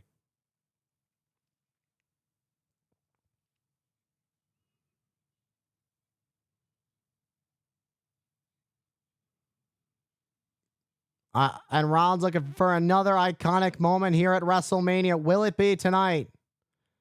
Never forget back at WrestleMania 31 when Rollins would cash in his Money in the Bank at the main event of WrestleMania when it was Roman Reigns and Brock Lesnar for the WWE Championship. This is the third time Rollins has been in the main event at WrestleMania.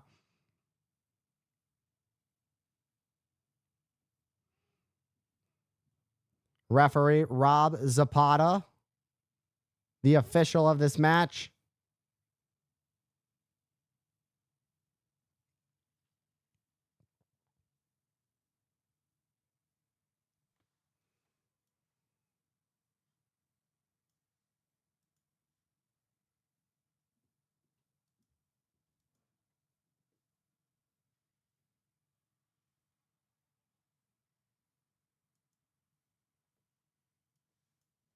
And here comes the OTC.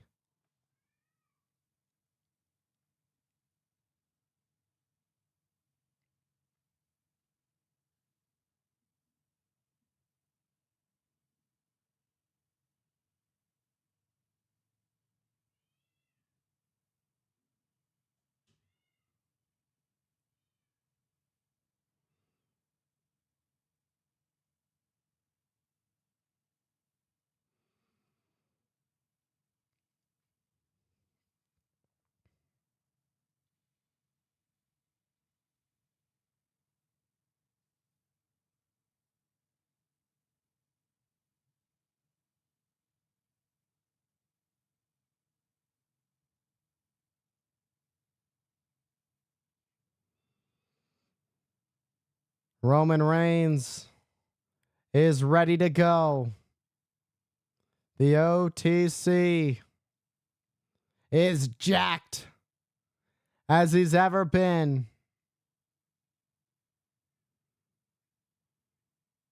Roman Reigns, a record 10th time, is in the main event of WrestleMania as he represents the Anoa'i family as the tribal chief.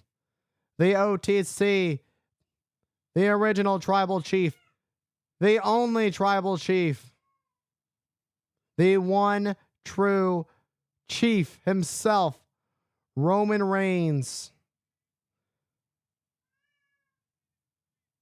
Roman Reigns, who was 9-3 at WrestleMania.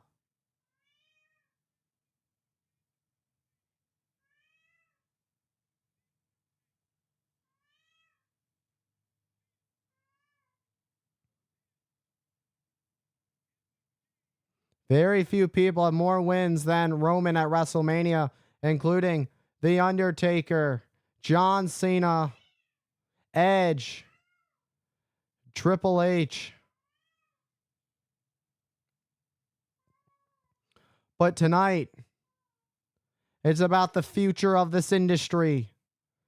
As Roman Reigns, you could see on the LEDs the past of the Samoan dynasty that has led Roman Reigns to this very point in time and history as the WWE Universe shoots their ones to the sky as they show their respect to their tribal chief. Roman Reigns with that Ula Fala. Roman Reigns goes to battle.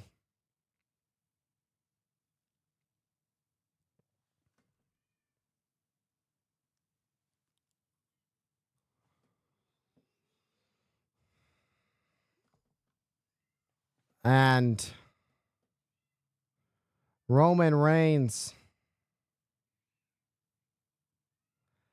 with special attire. Roman Reigns has special Jordan boots, custom made, because Roman Reigns is on a level above everybody else.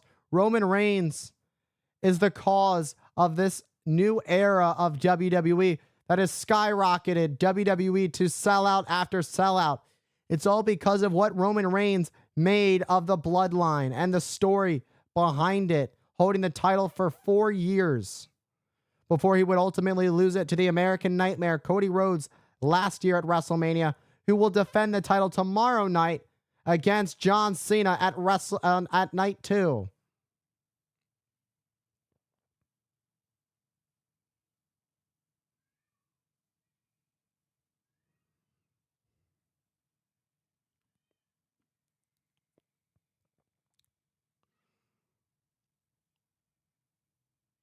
The following match is brought to you by the only way to get the best Wi-Fi that you love, that is absolutely booming with superstar power. Xfinity brings you the best Wi-Fi you can get.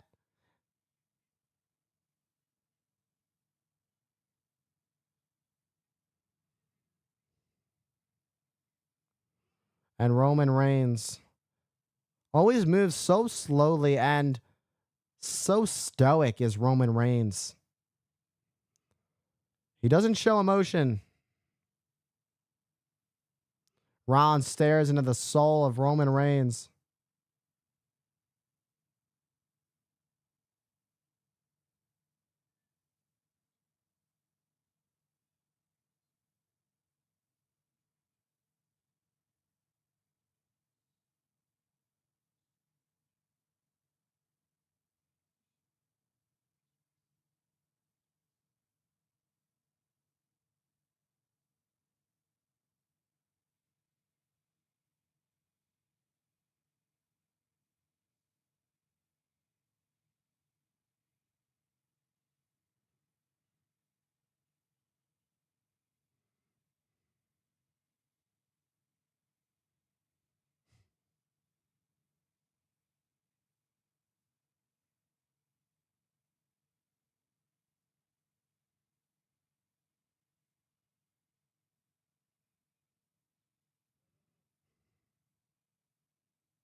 And the Second City Saint with an epic entrance.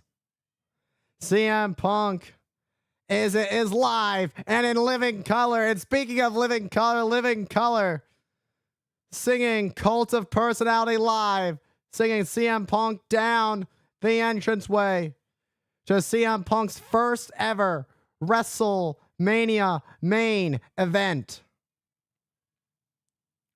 And Rollins just shaking his head at CM Punk, almost in disgust. This is CM Punk's 8th WrestleMania. This is the first time in 12 years CM Punk has competed at WrestleMania. And that is absolutely crazy to think about. The first time in 12 years CM Punk has competed at the Showcase of Immortals.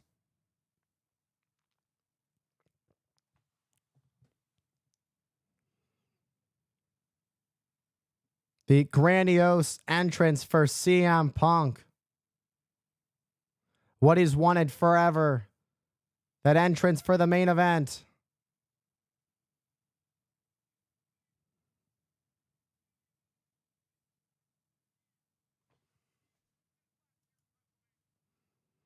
And with this being CM Punk's first Mania match in 12 years, of course, he did miss last year's WrestleMania due to that torn tricep sustained at the hands of Drew McIntyre back at last year's Royal Rumble.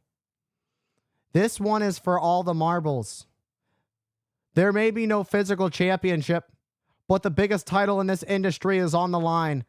And that's being a leader of the future of this industry, who the younger generation looks up to as the blueprint of defining and creating their path in this industry.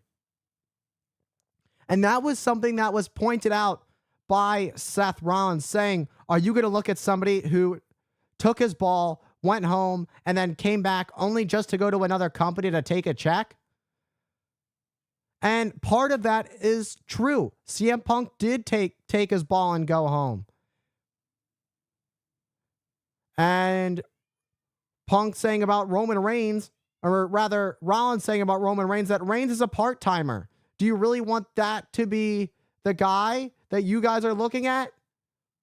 Meanwhile, Rollins is the one that's there day in and day out, fighting his heart out, always feeling a little bit overlooked when it came to the Shield, because it was always all about Roman Reigns to be the big outbreak star. But you can't take anything away from Seth Rollins. Rollins has so many accomplishments of his own. All three of these men have won so many world titles and WWE titles combined. And now this huge main event triple threat match is officially underway. Rob Zapata's got his hands full as he gets to call this match. He is going to officiate the big one. The big triple threat match that could truly change and define the future of this industry. Punk rolls to the outside onto the floor. CM Punk talking to his wise man, at least for one night. And perhaps there's a little bit of mind games to that. You know, Roman Reigns seeing it. Let's not forget it was Paul Heyman who believed. Oh, damn. What an uppercut by Roman Reigns to Seth Rollins. Rollins was trying to convince Roman Reigns to work together to take out CM Punk out of the equation, but Roman Reigns was not buying it. Now it's Roman Reigns who is unloading on Rollins, but Punk comes back into the ring to go after Reigns. And a thunderous chop from Punk to Seth Rollins. And that one took Rollins off his feet. And Roman, his leg caught a little bit off guard with that kick from Punk. Roman Reigns perhaps dealing with a hamstring problem that could affect him in the long run of this match. Roman Reigns with a clothesline to Rollins. Roman Reigns really picking up some momentum as he sends Punk over the top to the outside as Punk crashes and burns onto the floor in front of the announce desk. Roman Reigns rolls to the outside. What is Reigns thinking? Reigns with that drive-by to Seth Rollins.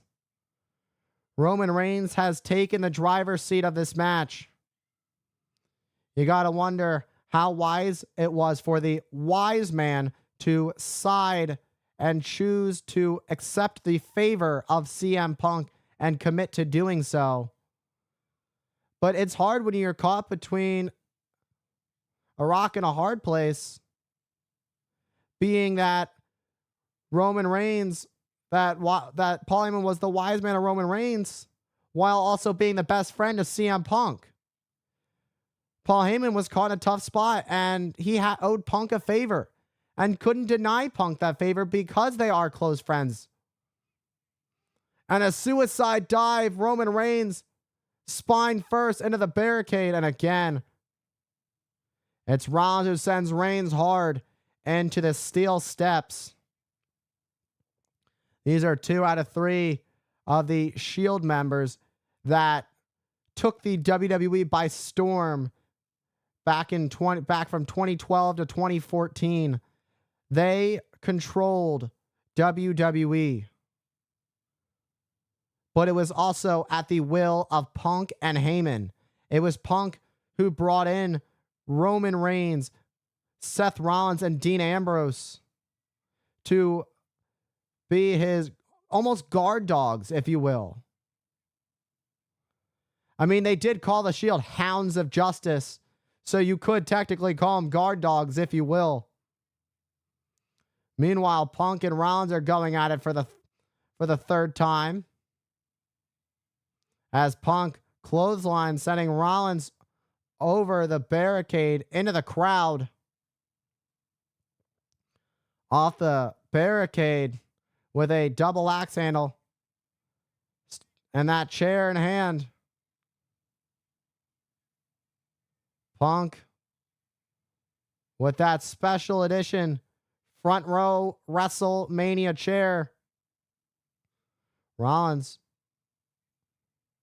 Oh, going to the side of the leg of Punk, who was looking to use that trash can. Oh, that garbage can nails CM Punk right in the face. And Zapata checking on Punk. Meanwhile, Roman Reigns nowhere to be found as of right now. It's Rollins and Punk going at it. These two have so much history. Just these two alone in this match have so much history with each other. The amount of hate that has been expressed from Rollins towards CM Punk, who felt like CM Punk just threw up all over the company when he left and talked all that smack about the way he felt he was treated in WWE. And now it's Punk with a suplex to Rollins on the chair, or on the trash can, rather, on the floor. That's going to do damage to Punk in the process. That doesn't feel good whatsoever. That is a solid floor. That's concrete. Doesn't feel good.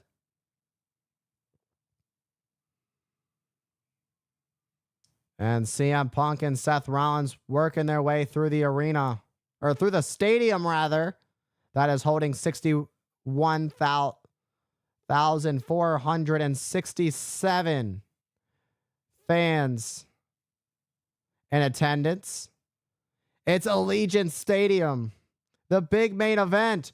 Look at Roman Reigns as he flies up and over the barricade, taking out Punk and Rollins. Reigns coming in like a speeding bullet. Like the Nelk Boys, Roman Reigns, full send only.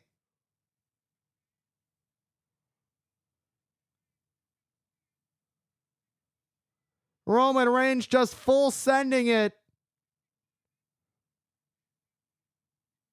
Talk about that vertical leap from Roman Reigns. Absolutely impressive. And Reigns sends Rollins over the barricade back into the ringside area. And all three of these men hate each other in true equality. Equal opportunity haters for each other. And Roman Reigns looking to destroy the special WrestleMania announce desks. A lot of damage is about to occur as he clears the Spanish announce table. The OTC picking up Seth Rollins, driving him into the steel steps, and taking that giant prime bottle and smashing it on Rollins. And Roman Reigns driving CM Punk face first onto the apron. And again, they're going to use that prime bottle as a weapon on the back of Rollins. Rollins, who has a history of back issues with his back being broken in 2 places, but continues to fight through it day in and day out. Roman Reigns with a huge headbutt to CM Punk. CM Punk kicks the leg of Roman Reigns to counter. CM Punk, who continues to live by being the best in the world. And CM Punk looking for that knee, but Roman Reigns catches Punk. Look at the power of Roman Reigns. And a heavy Samoan drop takes out Punk. Rollins with a springboard, but got caught with a huge uppercut by the tribal chief himself. And Roman Reigns is standing tall, much like many previous manias before. It wasn't until last year's WrestleMania where we found out Roman Reigns could actually lose. Where for the first time Roman Reigns in 4 years would lose to the American Nightmare Cody Rhodes. Meanwhile, Punk measuring up Reigns with a spinning, swinging neck breaker to Roman Reigns. And Rollins shoulder to the midsection of CM Punk. Rollins went over the top. CM Punk caught Rollins, was thinking GTS, but Rollins sent CM Punk into the corner, but CM Punk countered with a knee to Reigns and a side leg kick from Punk. You've seen that from Punk before. Punk pulling out all the greatest hits tonight. And now Punk, with that smirk on his face, realizes the opportunity he has. Punk first driving the knee into Rollins. Now Punk with a knee to Roman Reigns. And Punk once more for Seth Rollins. And again for Roman Reigns. Looking for a swinging neck breaker. And a swinging neck breaker DDT. Oh my God, those two just got planted. Did you see the way Rollins got spiked on his head?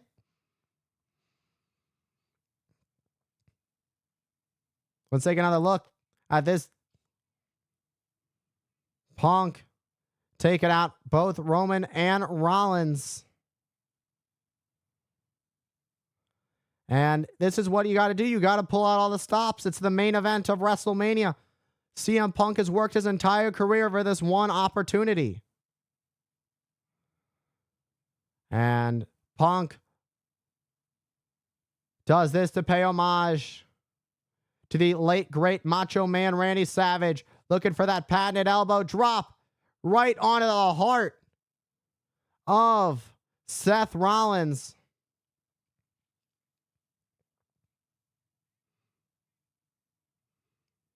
And Punk now going after Reigns. Punk with a scoop slam onto Roman Reigns. Punk going to extreme lengths to beat up both men in this match. And that could be a detriment to CM Punk, because here comes Rollins back into the fray as he climbs back up to the top. Oh my God, this isn't going to happen. Roman Reigns could be in deep trouble. But now it's Roman Reigns who's up. Roman Reigns has Seth Rollins up on his shoulders. And now it's Punk on the top. And a doomsday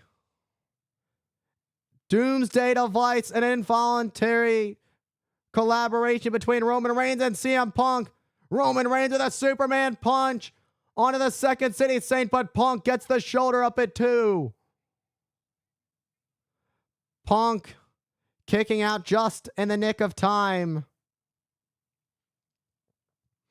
Let's get a look at this first. That doomsday device, that involuntary team up by Punk and Reigns. That was as temporary as it gets because a Superman punch to CM Punk would follow by the Tribal Chief. And now it's Roman Reigns who is up first. 61,467 watching this huge main event. Rollins is laid out on the outside. Punk trying to pull himself up as Roman Reigns is measuring up for a spear to take it on home. But Punk gets the boot up and kicks Roman in the face. Now Punk looking to put Reigns to sleep with a GTS. But Reigns fighting free. Boom, what a shot to the face of CM Punk, and CM Punk exchanges the favor with a shot of his own. These two exchanging blows. Going blow for blow. Who's going to get the upper hand in this situation? And Punk, boom! And down goes Roman Reigns. And kick out at 2 is Roman Reigns. And Paul Heyman can't believe it, but now CM Punk going for the Anaconda Vibes. Anaconda Vibes locked in. If Reigns taps out right now, it'll be all over. CM Punk will be victorious. Will Reigns hang on?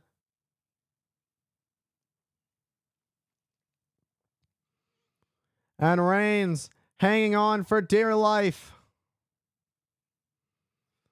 And here Rollins is with a splash. Rollins saves the match, goes for the pin on Reigns, but Reigns kicks out. Both men were taken out in that situation. What a splash by Rollins. A much needed splash by Rollins to save this match.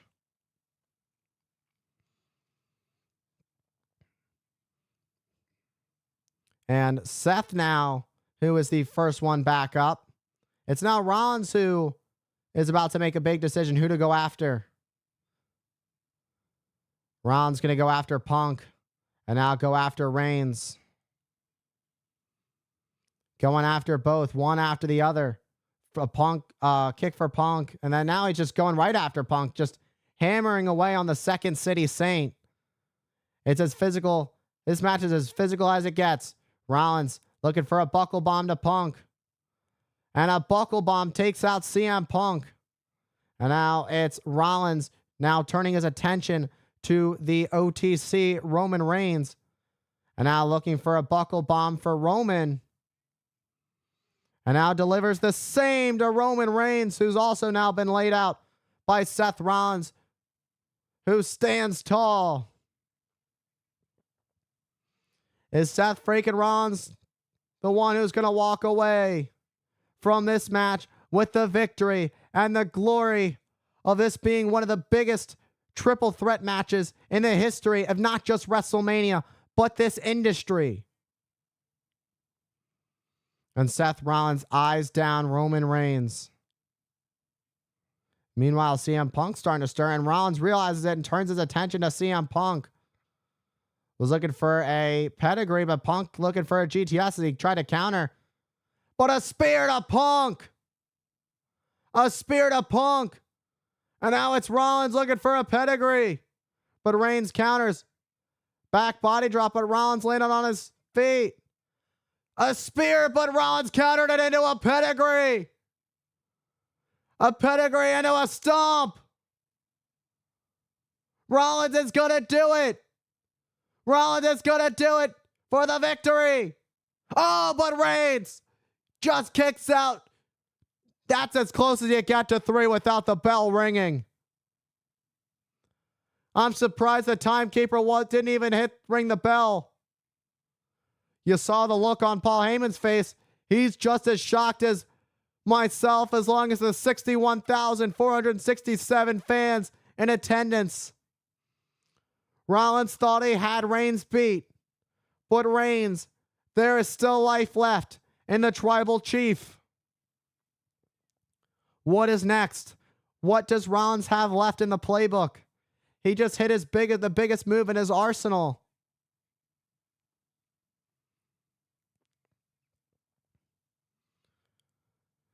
And now it's Rollins who's thinking about, what do I have to do? Rollins heading up to the top, it seems, or thinking about it. And the architect. Once upon a time, Rollins was the architect of the Shield. Roman Reigns was the big dog, the muscle. Rollins going for a leap of faith, looking for that Phoenix splash. But Punk from behind looking for a GTS. A spear to Rollins. Punk got out of harm's way. And Punk has Reigns. Go to sleep. Will it be for the win? Oh! I can't believe it. First Rollins with a stomp. Punk with a GTS. What in the world is it going to take to keep Roman Reigns down for the 3? Let's get a look at this one more time. The Spirit of Rollins. And CM Punk with that GTS to Roman Reigns. That GTS, as everybody thought it was the one that would close this match out. Not quite enough. CM Punk thought it was about to be his big WrestleMania moment. And Punk gets Roman back into the ring. And now what's next? CM Punk. Now he's calling it. He's calling for the official GTS to put Roman Reigns away. Trying to lift up the tribal chief, but Roman Reigns trying to fight out of it. And now it's Rollins looking for the pedigree, and it connects. And the pedigree. And will it be Punk able to kick out at 2? And all 3 of these men showing how badly they want to be the one that stands tall, the one that comes out on top in this, what is going to be a legendary triple threat match that is talked about for generations to come.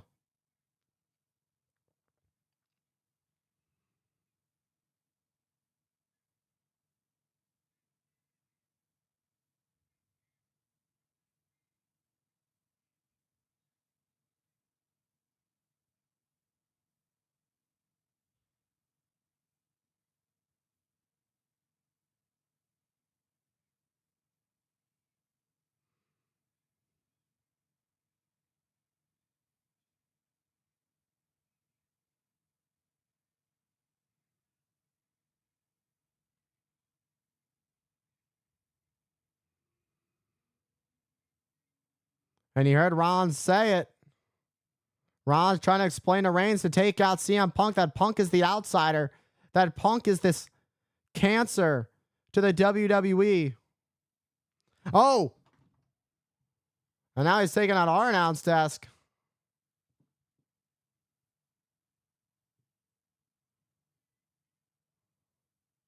Will Reigns and Rollins work together?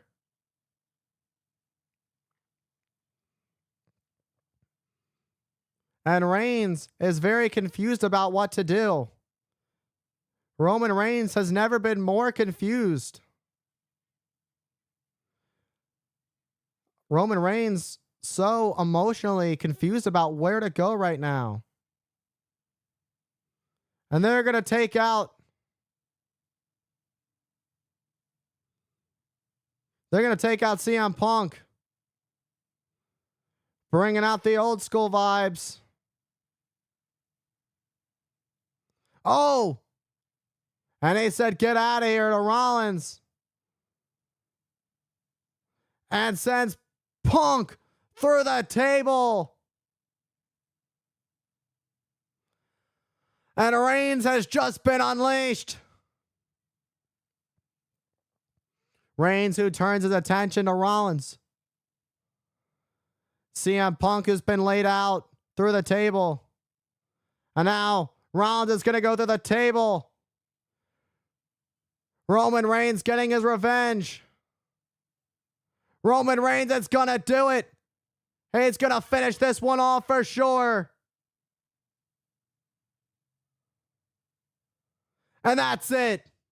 Roman Reigns is No! What? You gotta be kidding me!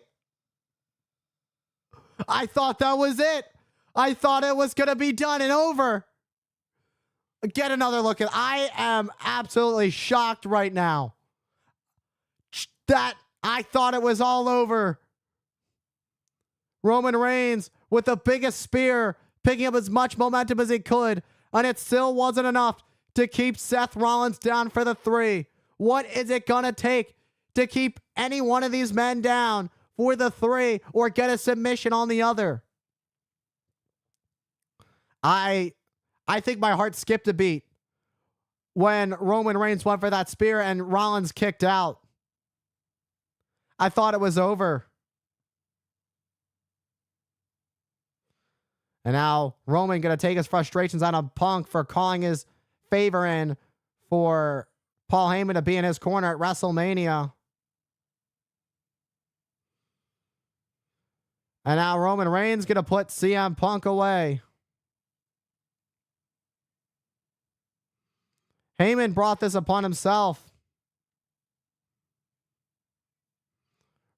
Roman Reigns used this guillotine lock early on in his reign as the tribal chief, and now looking to put Punk to sleep. And now he's got Punk in full.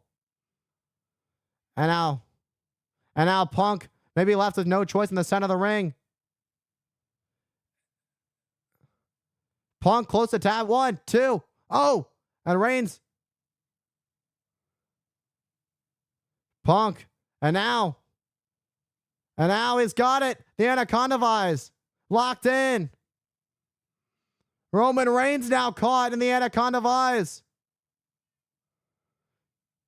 CM Punk is trying to get Reigns to tap. Rollins back involved. And it's Rollins trying to turn things. And Rollins with a sharpshooter on CM Punk in the center of the ring. Punk trying to fight through the pain. How ironic is it? CM Punk, who looks up to Bret Hart. How ironic would it be? CM Punk, who sees Bret Hart as an inspiration for his career, to tap out to a sharpshooter.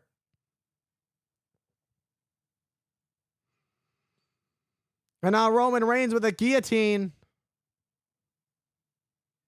And now it's Roman Reigns who's going to try and choke out Rollins. Rollins trying to get back up. And Rollins turning around with a Northern Lights suplex. But Reigns back. He's got it locked back in. He's got that guillotine with everything. Rollins may tap. Oh, but it's Punk with a stomp onto Reigns. And now CM Punk with a GTS to Rollins. That's got to be it. Oh! How in the world is this match not over? Paul Heyman definitely just a few years just got taken off Heyman's life because of all the stress that Heyman has endured watching this match and all the kickouts. This match, kick out after kick out, hitting your best move. And nobody is willing to give up. Nobody is willing to throw in the towel. Nobody is willing to surrender at the Showcase of Immortals. because it means giving up your dignity, because this match is about legacy. This match is about defining the future of this industry. And now it's CM Punk going after Rollins.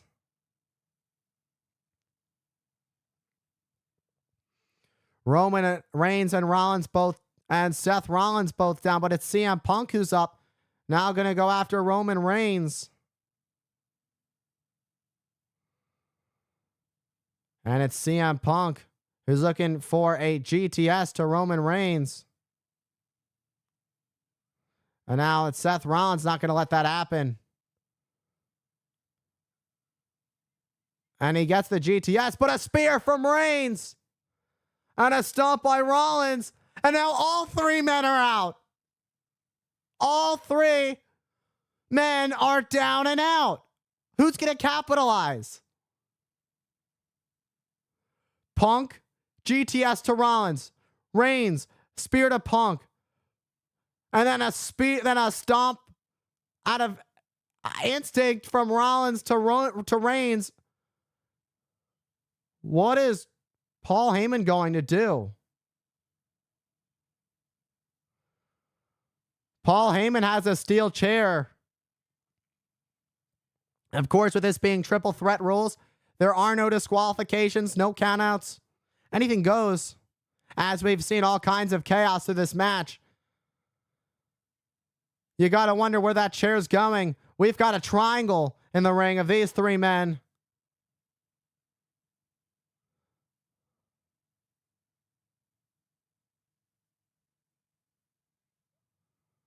And it's going to be interesting to see.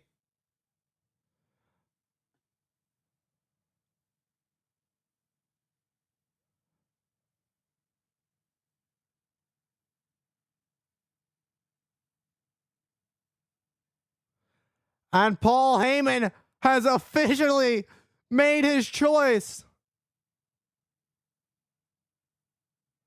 He's going to help his friend CM Punk.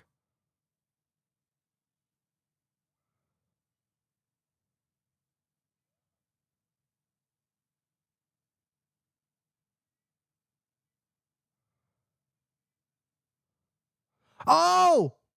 But Heyman with a low blow. Heyman just low blowed Punk.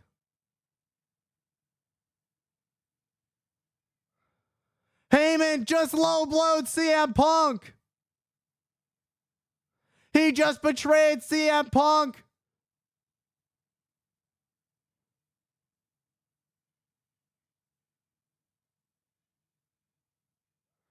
And you can hear Paul Heyman saying, "He's my tribal chief."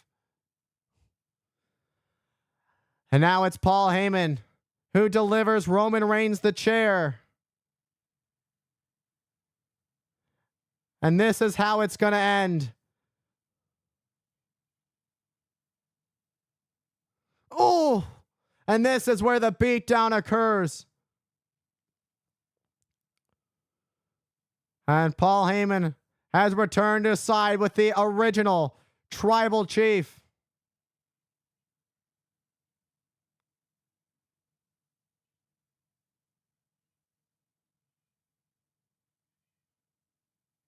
How apropos is it? The direction that Rollins is facing, the exact side of the ring in which Rollins nailed Roman Reigns in the back with the chair. Roman Reigns finally gets it.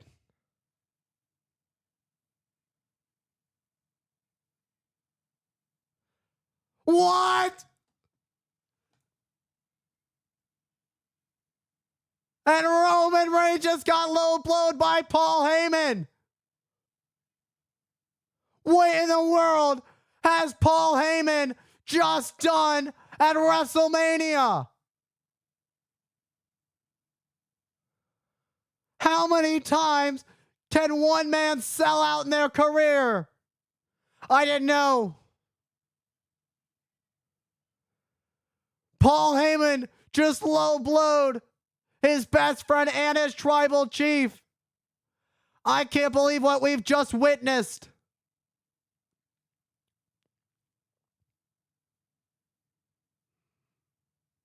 It seems that Heyman has decided who he owes his favor to. And that is Seth Rollins, the man who holds the chair.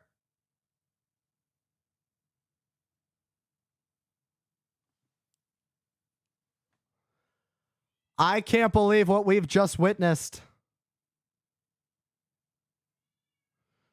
Rollins measuring up the chair to the spine of Reigns. Much like the Shield days. How Rollins ended the Shield. Rollins with a stomp.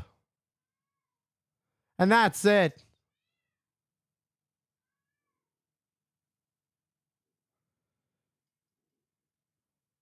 Rollins wins.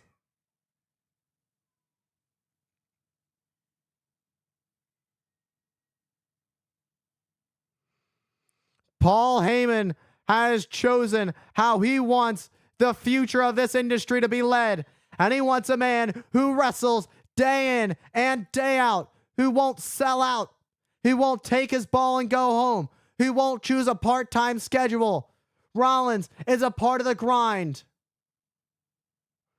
And Rollins and Heyman are a new sort of allegiance. What in the world has been formed at the hands of Paul Heyman? You could see the shock on the face of thousands, tens of thousands of fans throughout this stadium, Allegiant Stadium. Seth Rollins once again sells his soul. First it was to the Authority. This is the plot twist that nobody had seen coming. Paul Heyman first giving the chair to his best friend CM Punk, and we thought that was it. But Paul Heyman with a low blow to his best friend. And then would say, here to you, my tribal chief. And nailed CM Punk with chair shots repeatedly, taking CM Punk out of the equation. And then Roman Reigns would get low blowed by Heyman. Heyman would screw and double cross Punk and Reigns and hand Rollins the chair. There's nobody who does a better double cross than Paul Heyman. And in the end, Rollins with one final stomp to put Roman Reigns away. And I am at a loss at what we have just witnessed.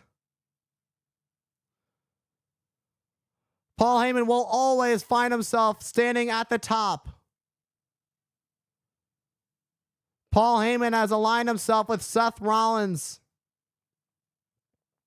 Seth Rollins has officially become a Paul Heyman guy. Who would have thought how different things are from last year when Seth Rollins would help Cody Rhodes defeat Roman Reigns, who had Paul Heyman by his side, to Rollins selling his soul to sign Paul Heyman selling his soul, not only to double cross his best friend CM Punk, but to double cross his OTC Roman Reigns to side with Seth freaking Rollins. What a shocking event. What a shocking turn of events to close out what is only night one of WrestleMania.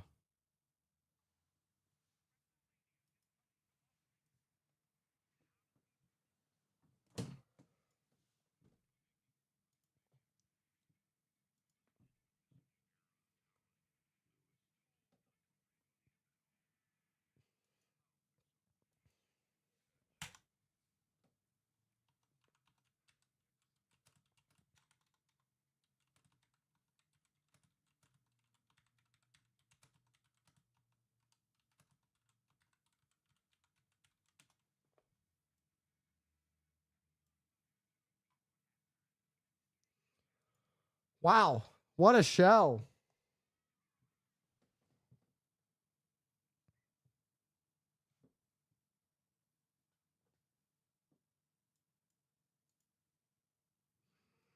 All right, everybody. Thank you guys for tuning in to tonight's stream. I appreciate each and every one of you that have hung out with me and make this dream possible. Y'all killed it tonight on YouTube and on Twitch. Thank you for all the love and support. I will see you all tomorrow night for night 2 of WrestleMania. What an absolute showcase what we saw from Rey Fenix and El Grande Americano. El Grande Americano picking up the victory. Jade Cargill getting her revenge on Naomi. We have new tag team champions. The New Day defeating the War Raiders. We've got a new United States champion with the Samoan Werewolf Jacob Fatu standing tall. And my watch is still working because it is still Tiffy time. Tiffany Stratton defeating Charlotte Flair to retain her WWE Women's Championship. And of course, what opened up the show, how could I forget about this?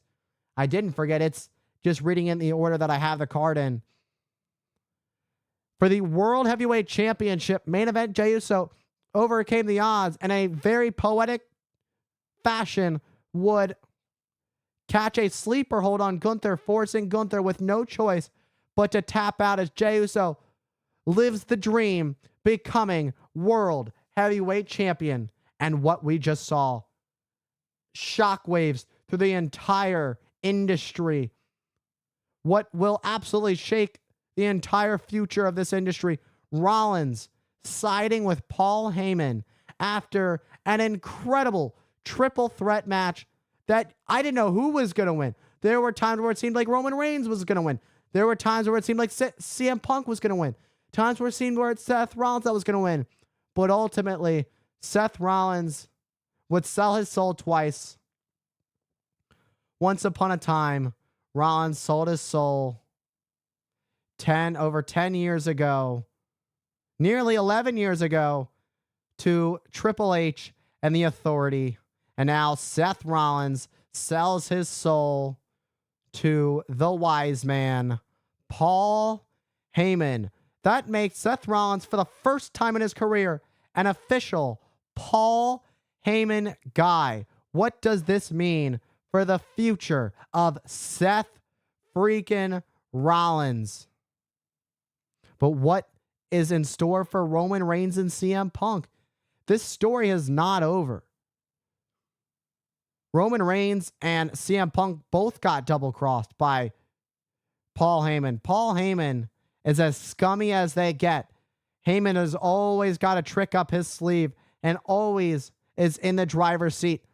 When there's a match and Paul Heyman is at ringside, there is no superstar in the match that will ever be in the driver's seat as long as Paul Heyman has got his finger on the pulse, because Paul Heyman is the one who's controlling everybody like puppets.